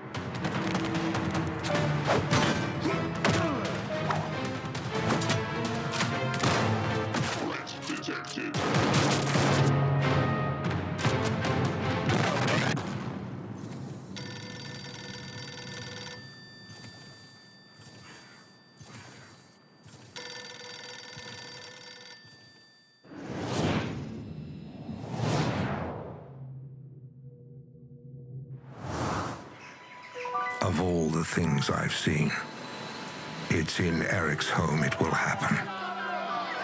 And it all begins with her. She's gone. Find her before she leaves the building. I need to get out of here and find Herman before they do. Oh, no, you don't. Look for the main control, maybe. Is that you, Johnson? Go after her! What do you want? I need passage. You told me you wanted out. You and your brother. That's actually why I'm here. I respected your decision because I thought you respected me. They're looking for Herman. You want passage, huh? I'm not keeping these for you anymore. You'll take them with you this time. I won't get past this gent without a dart. Hey, Gilbert! What's keeping you? He's not here. She's brave, but she doesn't know what she set in motion.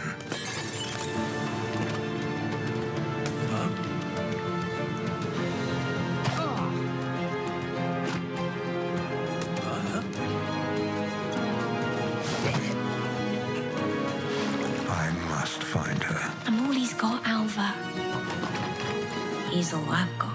Before he does.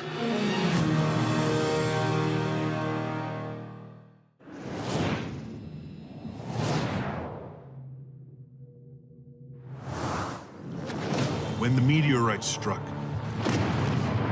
It unleashed a hostile disease, plunging our world into chaos. Now, we stand as guardians, fighting to protect our world and vanquish all who threaten our existence.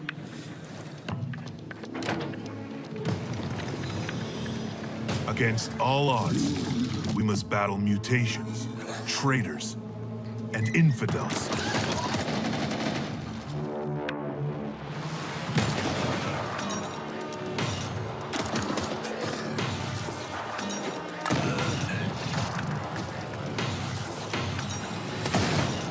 Every victory brings us closer to retaining our freedom.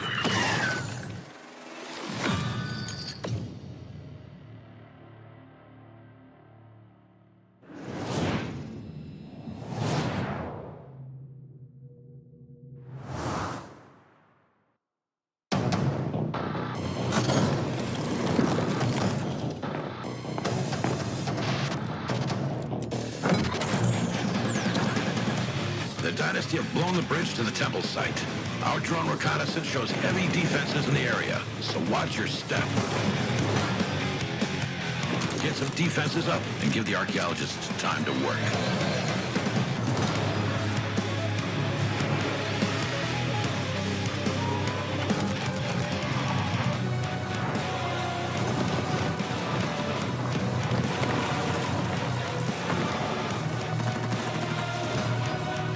I'm seeing an enormous energy spike.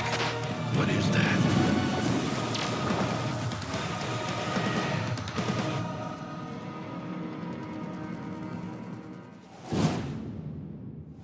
Yes, the glory of 1990s RTS games is still alive in Tempest Rising. Next on our ever-growing wish list, an action-adventure RPG coming early next year finally reveals its biggest villain. And that voice sounds a bit familiar. Here's the new trailer for Eternal Strands.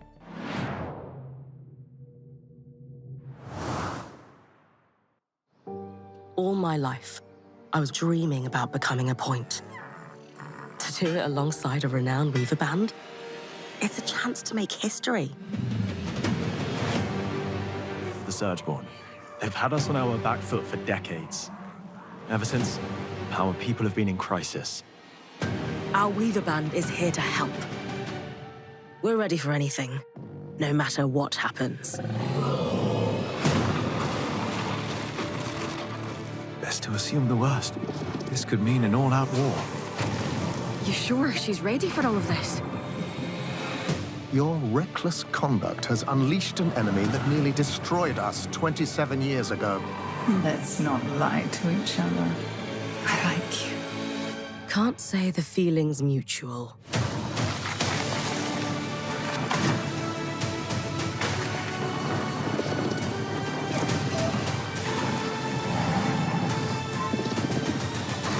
I still believe in the dream of the Enclave. If it takes us to restore it,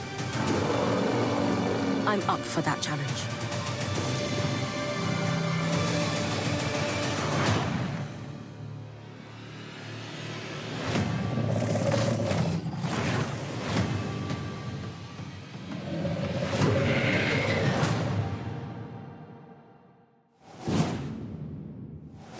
As a totally impartial observer, I think they did a great job casting that role.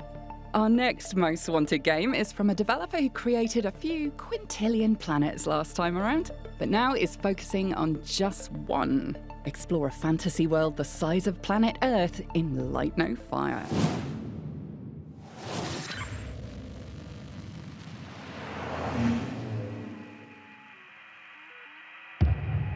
Number 12. There is nothing more appealing to me in a video game than wandering off, and that is why Light No Fire by Hello Games is my most wanted. It's because it's a planetary exploration game where you can pick a point and just decide to go there with your friends. Humans are hardwired for exploration. It's why we went and found the Northwest Passage. Unfortunately, we found the Northwest Passage now, and we still are kind of chasing that high. But we can do that in video games, hopefully with less cannibalism. But But doing that means that we can bond, we can explore, we can find more about ourselves. I'm getting poetic, but just generally I want to be able to ride a dragon around a beautiful fantasy landscape on a massive scale and maybe not have to eat my friends. And isn't that all we can hope for in video games?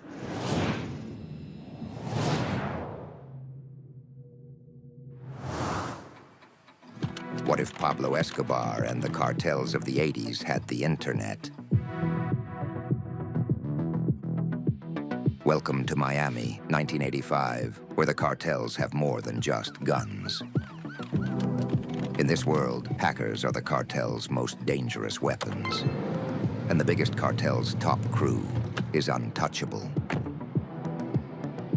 Until now. Okay, Vita, you got 60 minutes before Astra comes back. The electronic crime unit has one chance. 1 hour a day to infiltrate the cartel's supercomputer and take them down from the inside. But the clock is always against you, and one wrong move could blow your cover.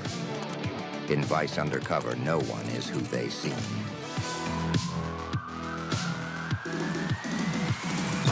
Coming soon to a computer near you.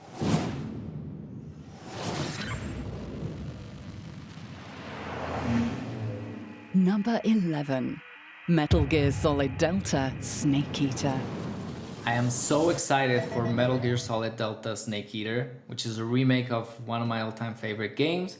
I'm so happy that it's gonna bring so many new fans to the series, but it's also gonna please all-time fans like me. I've made 4 games so far and currently working on the 5th one that are inspired by the series. And so you can imagine when I saw the trailers with the amazing graphics and the quality of life improvements, I just got so excited. I replayed the old ones a bunch of times already just to get ready for it. And so I hope you're as excited as I am. It's got director Nakamura, who's been with the series since MGS1, so they know what they're doing and it's gonna be amazing. Once again, you're a one-man army in Metal Gear Solid Delta Snake Eater. Before we move on to our top 10 most wanted, let's check the logbook for a quick recap on everything we've seen so far. Number 20, Perfect Dark. Number 19, Menace. Number 18, Mafia: The Old Country. Number 17, Dune Awakening.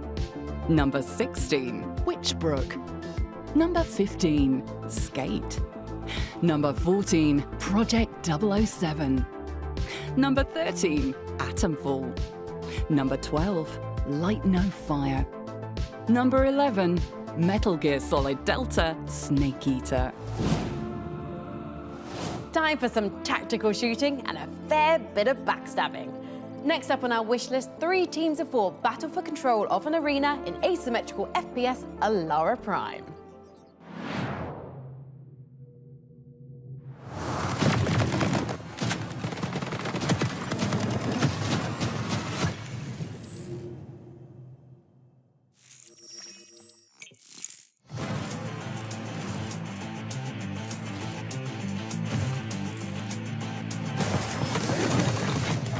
Placing nullifier. Deploying healing station.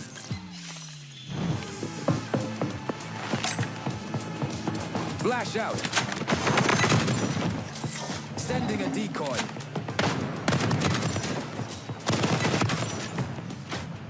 Engaging cloaking device.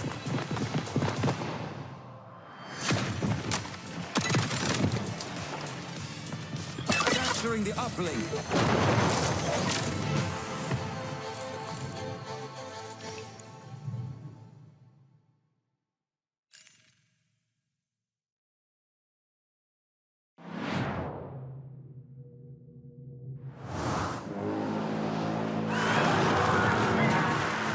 We must use every last drop of strength.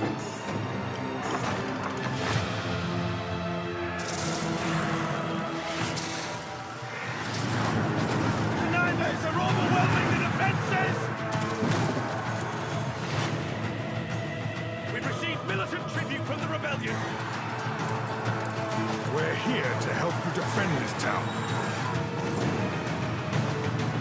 I will not fail you!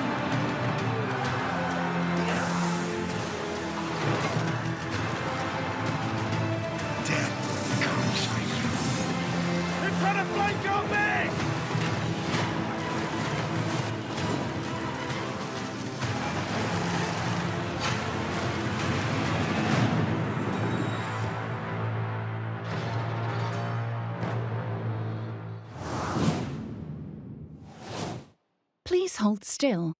Retinal scan commencing. Subject identified as someone who wants to see another game trailer. Delivering trailer now.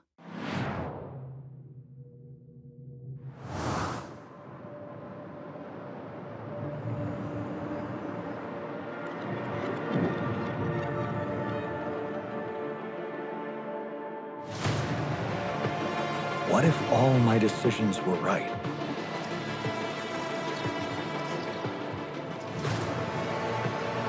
What if I did the good thing?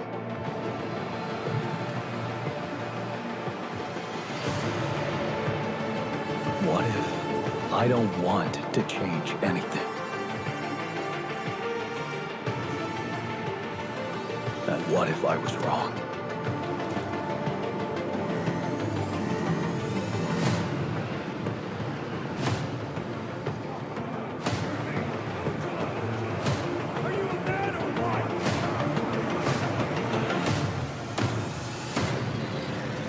What if you could decide?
Number 10.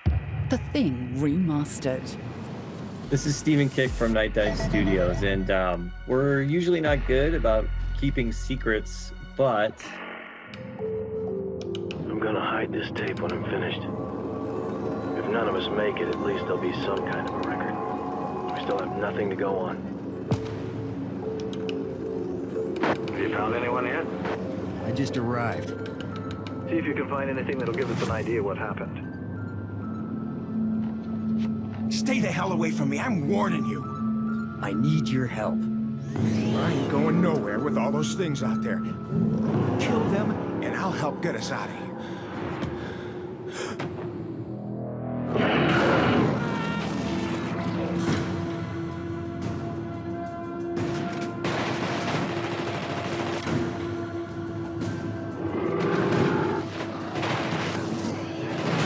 My men are dying out there. You're out of your league here, Blake.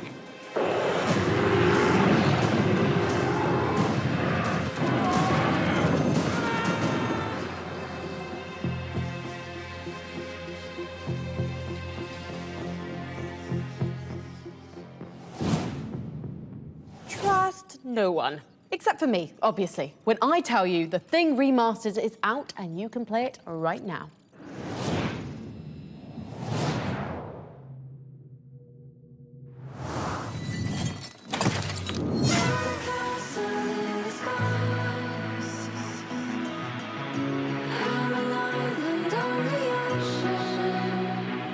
If we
coming up in the show.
This will be my last entry in this log.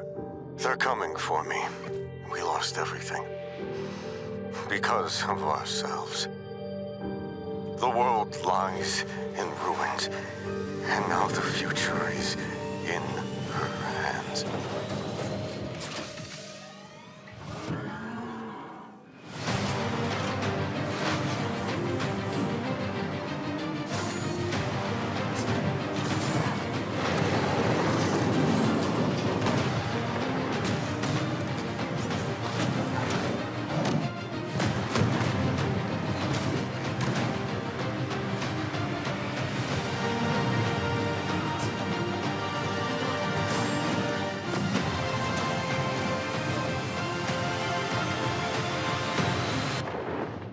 You are our last hope, or our last threat.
You've played games where you're a football player. You've played games where you're a business tycoon. But are you ready to be a football tycoon? Manage logistics and strategy in real-world cities as you prepare for major football events in the next game on our wish list, Copper City.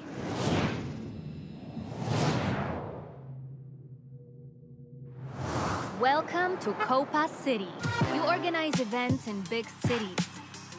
Invite top football clubs and meet their expectations. Promote the event. Pull in fans from all around the world. Safety is key, but don't be boring. Build an experience for fans. Fun is mandatory. Manage finances like a pro, no free samples. Prepare the stadium. Maintain your pitch. Get ready. It's your game. Host your football.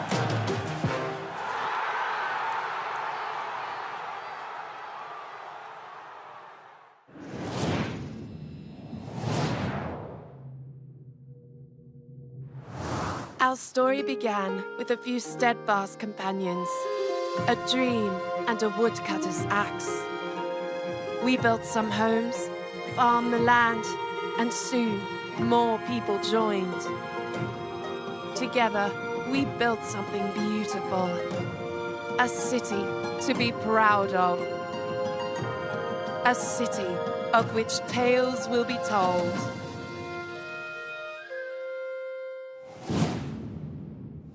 That one's going straight to the top of my wish list, and something tells me our next game is going straight to the top of yours.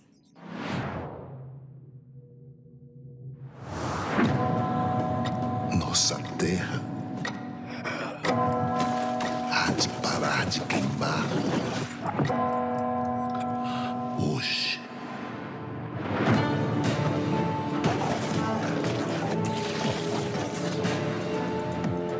É uma chance de reescrever a história pelas mãos do povo.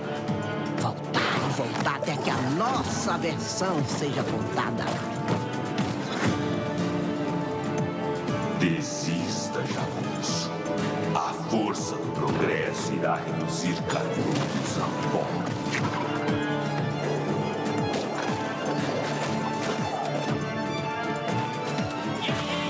Lei não é justiça.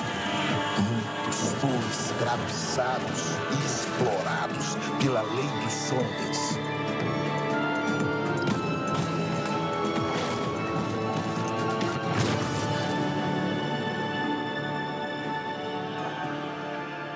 Eu vou trazer nosso conselheiro de volta, nem que eu tenha que descer até o quinto dos infernos.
Number 9.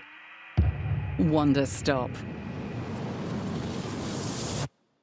Hi, my name's Davey Reedon, and along with the rest of the team at Ivy Road, I've been creating Wander Stop, a narrative cozy game about making tea. You'll play as a former tournament fighter named Alta, who has to put her past aside in order to tend a charming shop and brew tea for its various customers. Years ago, I wrote and directed The Stanley Parable and The Beginner's Guide, and after finishing those games, I was unbelievably burnt out. Like, I seriously thought I might never write another narrative for games ever again. And so I decided that I wanted to make a cozy game, something simple and peaceful that could heal me and restore balance to my life. And I discovered very quickly that I didn't actually know how to design a cozy game. And so suddenly the stress was piling on exactly the same as before. Something had to change. And so very slowly, piece by piece, I began taking elements of my burnout and my feelings of hopelessness, and I just put them right into the game's narrative. And then suddenly the coziness became this really interesting creative constraint. Like, how do you tell a really unpleasant, uncomfortable story in a format designed around comfort? Typically in games like this, the protagonist is cheerfully excited to do the work. And so what if instead our protagonist absolutely did not want to be here? If she was broken and beaten down and starving for answers, could this charming little environment help heal her? And this became super interesting to me because that's what I had wanted. I had wanted to just do some pleasant work and then become all better. But healing is way more complicated than that. Healing is messy and it's bitter, and I want to know how to do it. I want to believe it's possible to leave your old self behind and become someone new, someone better than I am, someone more capable of rest and calm and inner peace. But God, it's so, so hard to do.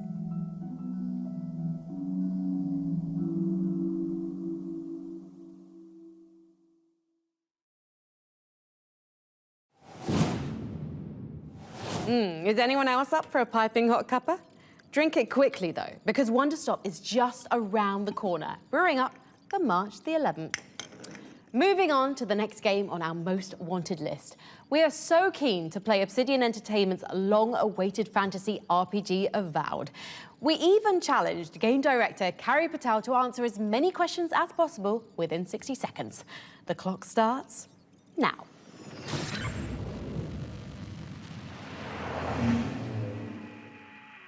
Number 8, Avowed. My name is Carrie Patel. I'm the game director of Avowed, and I'm about to answer some rapid-fire questions. All right, let's get into it. Carrie, what's the best thing about being a godlike in Avowed? Getting some sick facial fronds. Isn't there an awful lot of dying for this being the living lands? If you're playing it right, yes, but hopefully it's not happening to you. Can you tell me what difficulty options players are going to have in Avowed? You'll get a range similar to what we offered in Pillars of Eternity and Deadfire, which is pretty broad. So if you had to pick, what are the best weapons to dual wield? Dual pistols. What are the worst weapons to dual wield? Dual maces. Isn't bringing a gun to a sword fight kind of cheating? Not when you have to reload after each shot. It's pretty balanced. What about bringing a wand to a sword fight or a gunfight? Just make sure you've got Arcane Veil. Did any of Deadfire's sea shanties make it in as Easter eggs? Well, you'll have to explore and find out. What's your favorite magic item if you had to pick just one? There is a Draconic Charm that's pretty helpful. Carrie, when and where can I play Avowed? You can play Avowed on February 18th, and you can wishlist Avowed right now on Xbox consoles, PC, and Steam.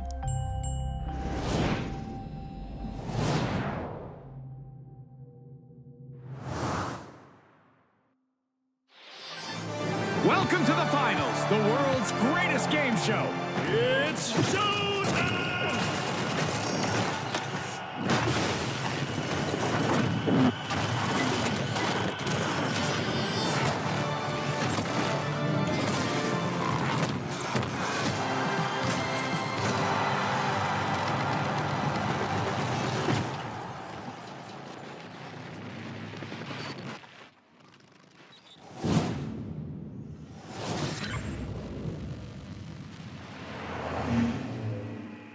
Number 7, Kingdom Come Deliverance 2.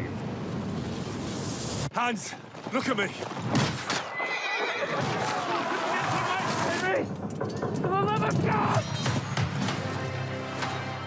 My boy, war is a nasty business. And it is better to have your head on your neck and your foe on his knees than the other way around. These days, we have all sorts of vagabonds, drifters, outlaws, and bandits roaming the country. I urge you all to be vigilant. You know who I am! Sigismund is mustering his allies and their armed forces to Kuttenberg. He'll have torched all our fortresses and carried off everything that we possess. Now! Are we seriously gonna wait, cower in a corner? Or are we gonna drive them out in shame?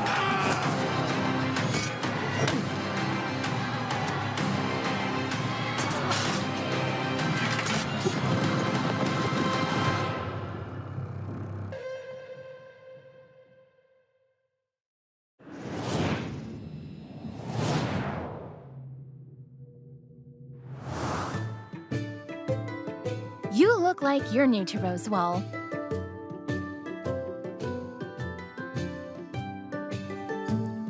Things work a little differently here. In a good way.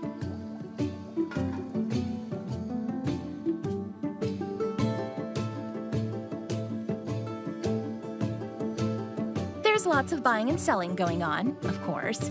Food, tools, clothes, whatever that is. You can make all kinds of stuff. Gotta hire the right folks, too.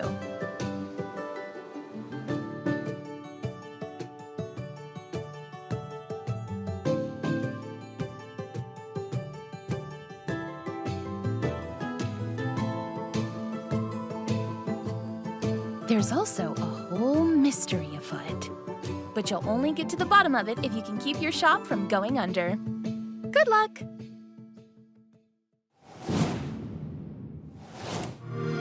Hey, don't freak out. You're in a PC Game Pass ad. Want to boot up Call of Duty Black Ops 6? Yeah. New games on day one. We got you. What? A cool safe house. Next! Want to pilot an Airbus around the world? But I don't know how to fly. Yeah, me neither. You're now cleared for PC Game Pass. I want a new career. F1 driver, Jedi, musician. Wibbs got Boo.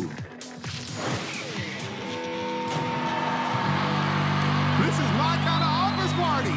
I want an epic adventure. Have you heard of the Great Circle? What? We got you. I'm traveling the world? Hold on to your hat. Who's next? I want to play with all the League of Legends champions. Riot benefits. Say less. We got you. I meant the ones in the game? You're in the game now. Get all this and more with PC Game Pass. You know what I'm gonna say. Yeah, we got you.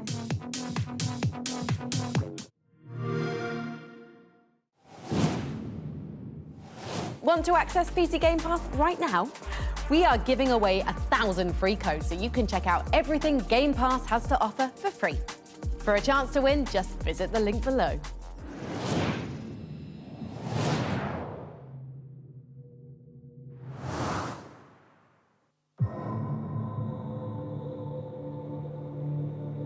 I can't imagine what possessed you to agree to this mission.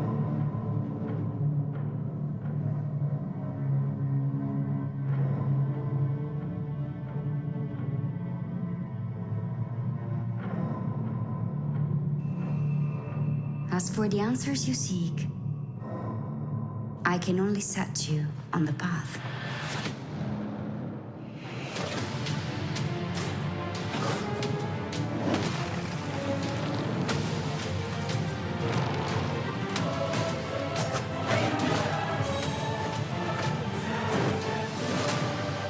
The final secrets of existence and non-existence transfix mankind with monstrous eyes.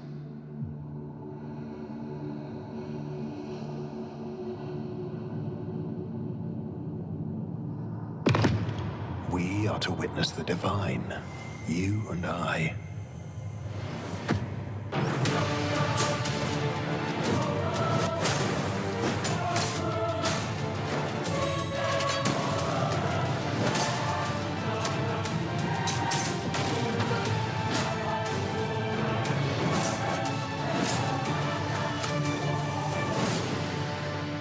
May the God of heaven inspire your heart with peculiar determination. Come the day that you must face the truth of our world.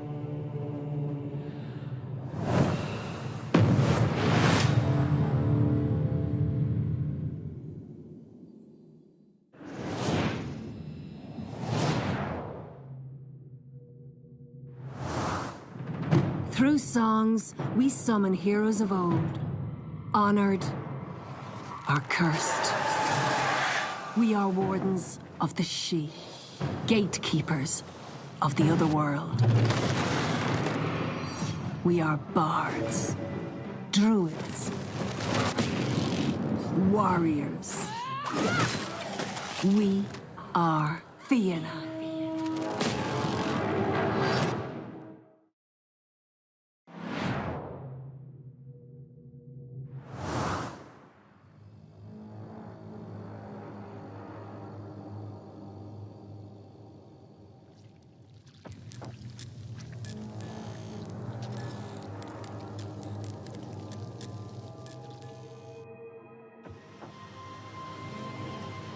I knew someday Someday I would return.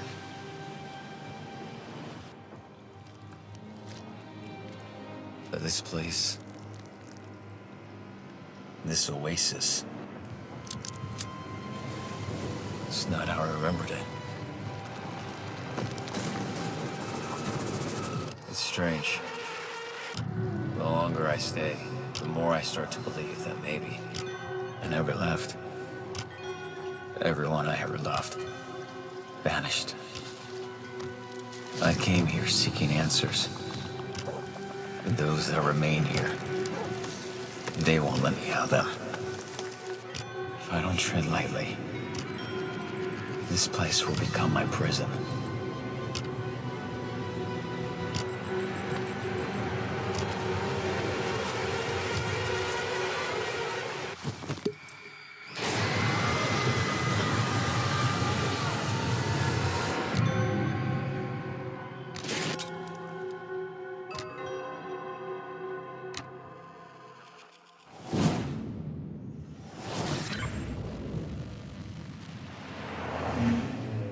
Number 6. Death Stranding 2 on the beach. Let's talk about Death Stranding 2 on the beach, because I'm not ready. And I think that's the point. Like, do I have much patience for auteur worship? No, I don't. But do I have a favourite guy in the whole world? Yes, I do. It's Hideo Kojima. Like, whatever he's putting down, I'm picking it up. I am tangling myself in the strands. Let's do it. Because have you seen this footage? What is happening in this game? We've got a little man now that you can wear on hanging off your belt, and he's like a little puppet, and he talks, and he's moving at a different frame rate to everyone else. There's a guy whose electric guitar is a weapon that shoots lightning at people. Like, come on, let's go. I just have to know more, and I have to fight the fight and wave the flag for weirdness in game dev when everything is so homogenous.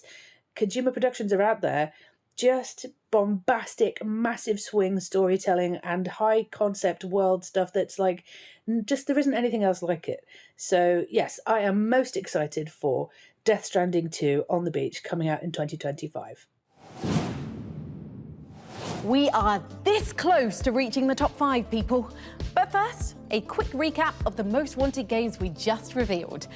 At number 10, the restoration of a 2002 horror classic, The Thing Remastered, which is out right now. Percolating at number 9 is cozy tea shop sim Wonderstop, while Obsidian's fantasy RPG Avowed cast a spell at number 8. Kingdom Come Deliverance 2 galloped into the 7th slot, and Death Stranding 2 on the beach bridges the gap at number 6. There are only 5 more games left, so let's get... You feel an unmistakable urge to take a break from the most wanted list. I have this strange urge to take a break from the show right now. You feel a powerful compulsion to open the company checkbook and write a bonus check for the show's narrator, Amelia Tyler. Amelia is doing such a great job narrating the show. I think I'll write her a bonus check. The amount is 10 great British pounds. I'll give her a bonus of 10... What? Look, Amelia, I've got to say, you are in complete control of the narrative here. You could ask for way more than £10. The amount is 12 pounds. Okay, that is a little better, but it could be a lot more, seriously. You feel an intense longing to mail this check at your earliest convenience. I could mail it right now. Maybe this weekend, if it's not too much trouble. I will mail your £12 this weekend. You feel a compelling urge to return back to the show and tell the audience nothing.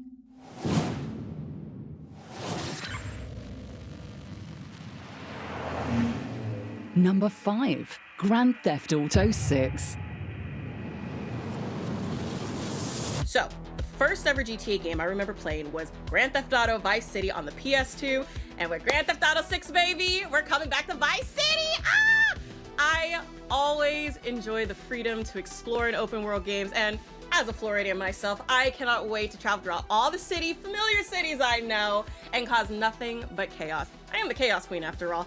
Also, we have our first ever female protagonist.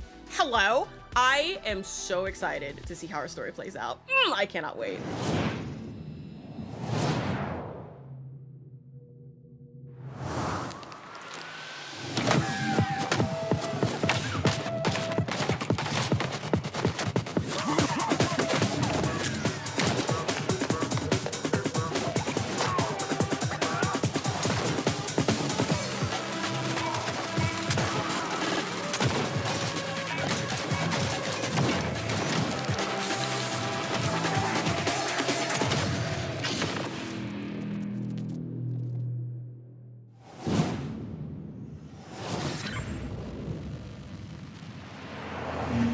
Number 4, Slay the Spire 2.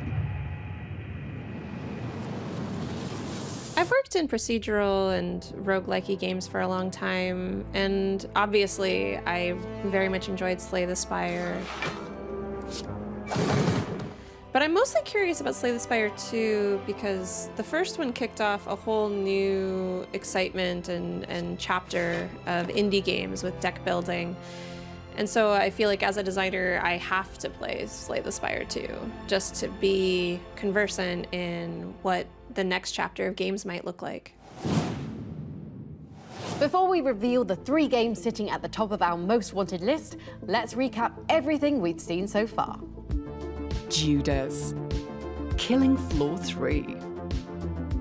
Control 2. Crescent County. Citizen Sleeper 2. Perfect Dark. Menace. Mafia: The Old Country. June Awakening. Witchbrook. Skate. Project 007. Atomfall. Light No Fire. Metal Gear Solid Delta: Snake Eater. The Thing Remastered. Wonder Stop. Avowed. Kingdom Come Deliverance 2. Death Stranding 2 On the Beach. Grand Theft Auto 6. Slay the Spire 2. It has been a monster of a show, and we're now on the hunt for our last 3 games on the most wanted list. Hey, that's a pretty big hint for the wild game that's sitting at number 3.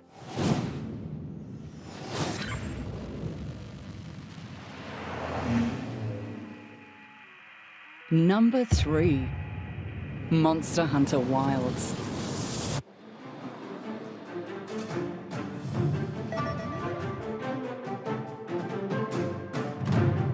モンスターハンターアートディレクターの藤岡要です。よろしくお願いします。そうですね、ワールドが結構多くの人に手に取ってもらえることっていうのは僕たちにとってもすごくそのモンスターハンターで僕たちが大事にしているゲームデザインとか、表現力っていうのが世界の方にこうすごく理解してもらえるものだっていうのは自分たちにとってもすごく自信になりました。ワイルズの方は本当にさらにそのモンスターハンターでワールドで評価してもらった部分っていうのをさらに拡張して、よりそのワールドで興味を持ってもらった人にしっかりモンスターハンターのファンになってもらうっていうのを、心がけて制作しました。大型モンスターの描き方としてもすごく幅を持たせたいっていうのはワールドからの、僕たちの欲望というか要望が出てきたので、今回は大型モンスターであってもその群れをなすっていうので数をかなり出したいっていうのがあって、で最初の頃からその群れの制御だったり、群れ同士がぶつかり合った時にどう個々が動いていくのかとか、そういったところはかなり力を入れて検証していきました。分かりやすいところで言うと傷がついてそのついた傷を狙っていくっていう、ダメージを上げるためにその傷を狙っていくっていう遊びが、今までのモンスターの弱点部位を狙っていくっていう部分とさらにその傷ができた場所を今度は狙っていこうみたいな、その大きな流れの中にまたその小さな流れみたいなものも出てくるので変化が出てくるので、やっぱりその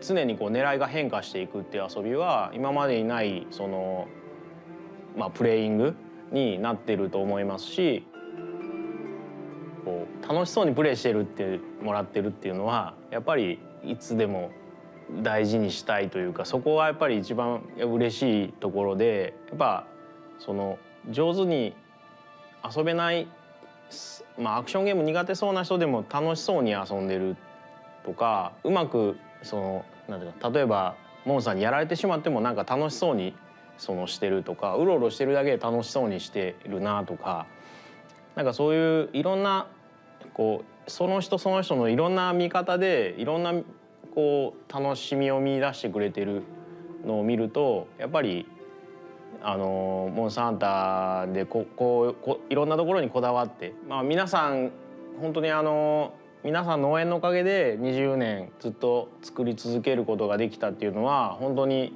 感謝ですし、まあ、その20周年そういう人たちに対してもこうしっかり届けたいものとして作り込んだワイルズが、まあ、20周年っていう大きなまあ、モンスターハンターにとってもすごく、メモリアルな年に出せたっていうのも僕たちにとってもすごく、感慨深いものがあります。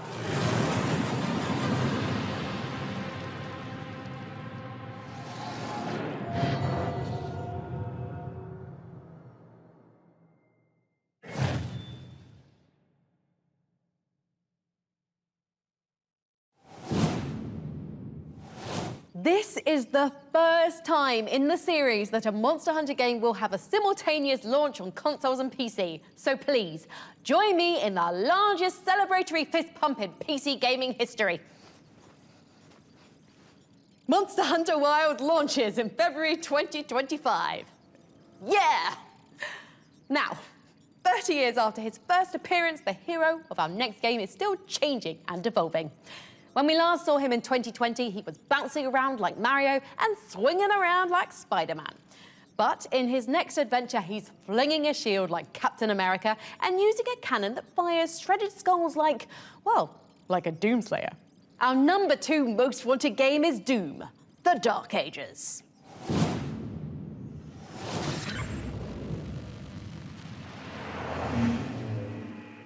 Number 2. Doom, The Dark Ages. So unlike these motherfuckers, I actually saw new gameplay of Doom, The Dark Ages back at QuakeCon this year, and surprise, surprise, it looks sick. It is darker, it is more grounded, it's brutal. I saw the Slayer riding a dragon, I saw him piloting a mech, I saw a goddamn double-barrel plasma rifle. I think it has definitely taken both the criticisms and the praise from 2016 and Eternal to heart here. So have faith and let them cook. Because at the end of the day, the most important thing, we're getting more Doom. Flails, chain shields, and dragon riding. How does every new Doom game manage to get even more metal than the last? You'll be able to say hell yeah to Doom, The Dark Ages in 2025. Oh, don't worry. This time it's not a containment breach, zombie outbreak, or teleportation accident. That sound just means that we've ranked 24 games and there's only one left on our most wanted list. Are you ready for one more turn? Like Monster Hunter and Doom, The Dark Ages, our number 1 most wanted game is the newest entry in a legendary series that's been around for a heck of a long time. Or should I say, a hex of a long time. Among the dozens of exciting games up for consideration, this is the game that received the highest voting totals from our expert council of developers, critics, and content creators. The council is in agreement, and here it is at last. Our most wanted game. And now for our number 1 most wanted game, Sid Meier's Civilization 7. Dear Firaxis Games, our imminent council have been hard at work building a definitive list of the most exhilarating and anticipated PC games on the horizon. Assembled from more than 80 of the most talented game developers, prolific content creators, and heralded game critics, we gave them one assignment. Using the wisdom that they have gained from weathering the tumultuous ages of the games industry, the Council have decreed Sid Meier's Civilization VII to be the most wanted game of 2024. Wishing everyone at Firaxis Games a successful launch, and once again, congratulations to our most wanted game of 2024. With profound admiration, the Council.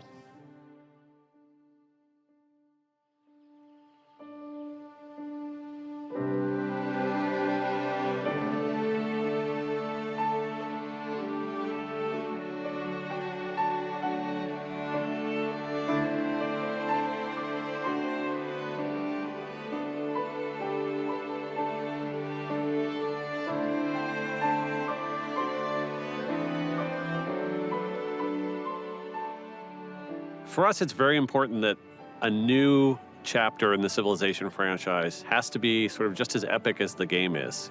We can't just iterate a teeny little bit in certain areas, polish up the graphics. That's not worthy of another chapter in the Civilization story. If you look back over the whole course of the franchise, has been a constant is that each major new version does innovate and does take a few things that maybe were standard and were established and goes ahead and uproots those in the service of getting to the next major milestone for the series. We had a lot of data that people would play Civilization games and they would never get all the way to the end. They just wouldn't finish them. And so we wanted to do whatever we could, whether it was reducing micromanagement, restructuring the game, really address that problem directly.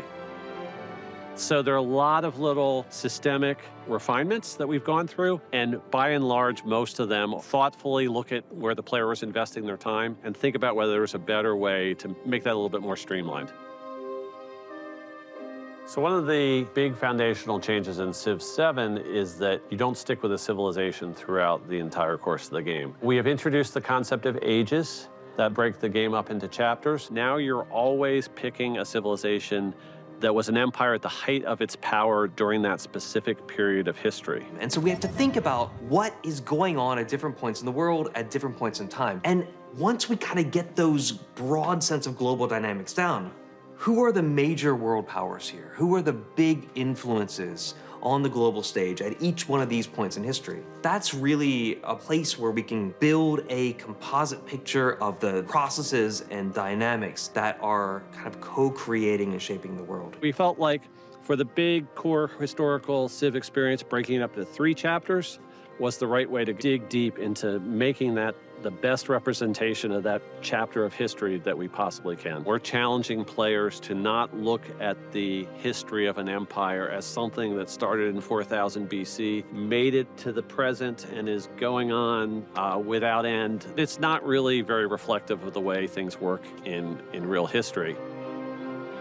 You know, you have twice during the game where you're going to make a big decision, a big possible strategic pivot to a different empire. Now there's so many different combinations, and you can choose, you know, science civs from different places in the world and link them together for your playthrough, and we have to figure out how those attach to leaders, which aren't necessarily hardwired into civs anymore. But that all just becomes part of the long journey that you have building up your empire, and it does feel like one continuous journey, and that Civ moment to moment, one more turn gameplay, we've made sure that we've got plenty of that still baked in there. Personally, have found all sorts of different unique ways to start my game and then evolve it as I get to make those choices of additional civilizations, and I think our fans are really, once they try it out, gonna love that.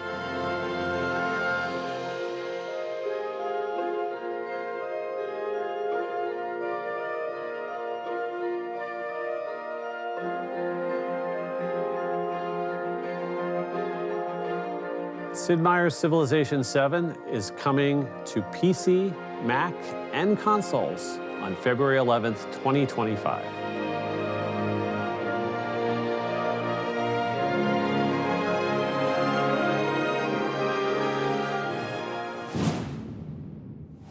There you have it. Sid Meier's Civilization VII is our most wanted game. And even better, it's right around the corner. The new age of Civ begins on February 11th. And that's our show. Your wish list is no doubt packed with great games thanks to the tireless work of our experts on the Council. And remember, you can find every single game on today's show in one handy location by visiting pcgamer.com/wishlist.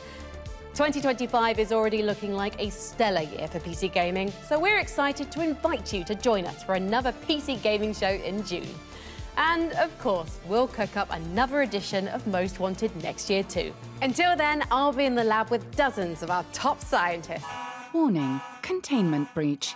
With a few of our remaining scientists. Alien mutagen released. With one mutated scientist. Security systems compromised. On second thought, I think I'm going to put myself on ice until the next show. Thanks for watching. Sealing cryo-containment chamber. Please remain seated until the PC gaming show Does that work though? If I didn't mess up the line. Okay. Hello, PC gaming editors. It is I, Day9. I'm here to record my segments. Okay, what the f? Drink some sewage out of this jar.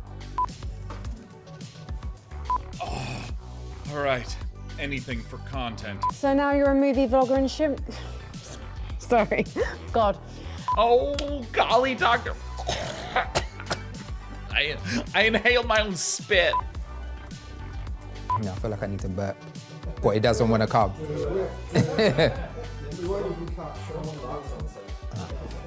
Let's go. Horror games. We're going to drop into proximity chat with someone who spent their fair share of time in sandbox horror games. I really like horror games. What is it with you interns and jump scares? Blah, blah, blah. That's a pretty waveform. I'm being an idiot. Is that what you're calling it? A mouthful? Snake eater? Sorry, I'm a child. I shouldn't be allowed around adults. Or other humans in any way, of any age. I do my own stunts.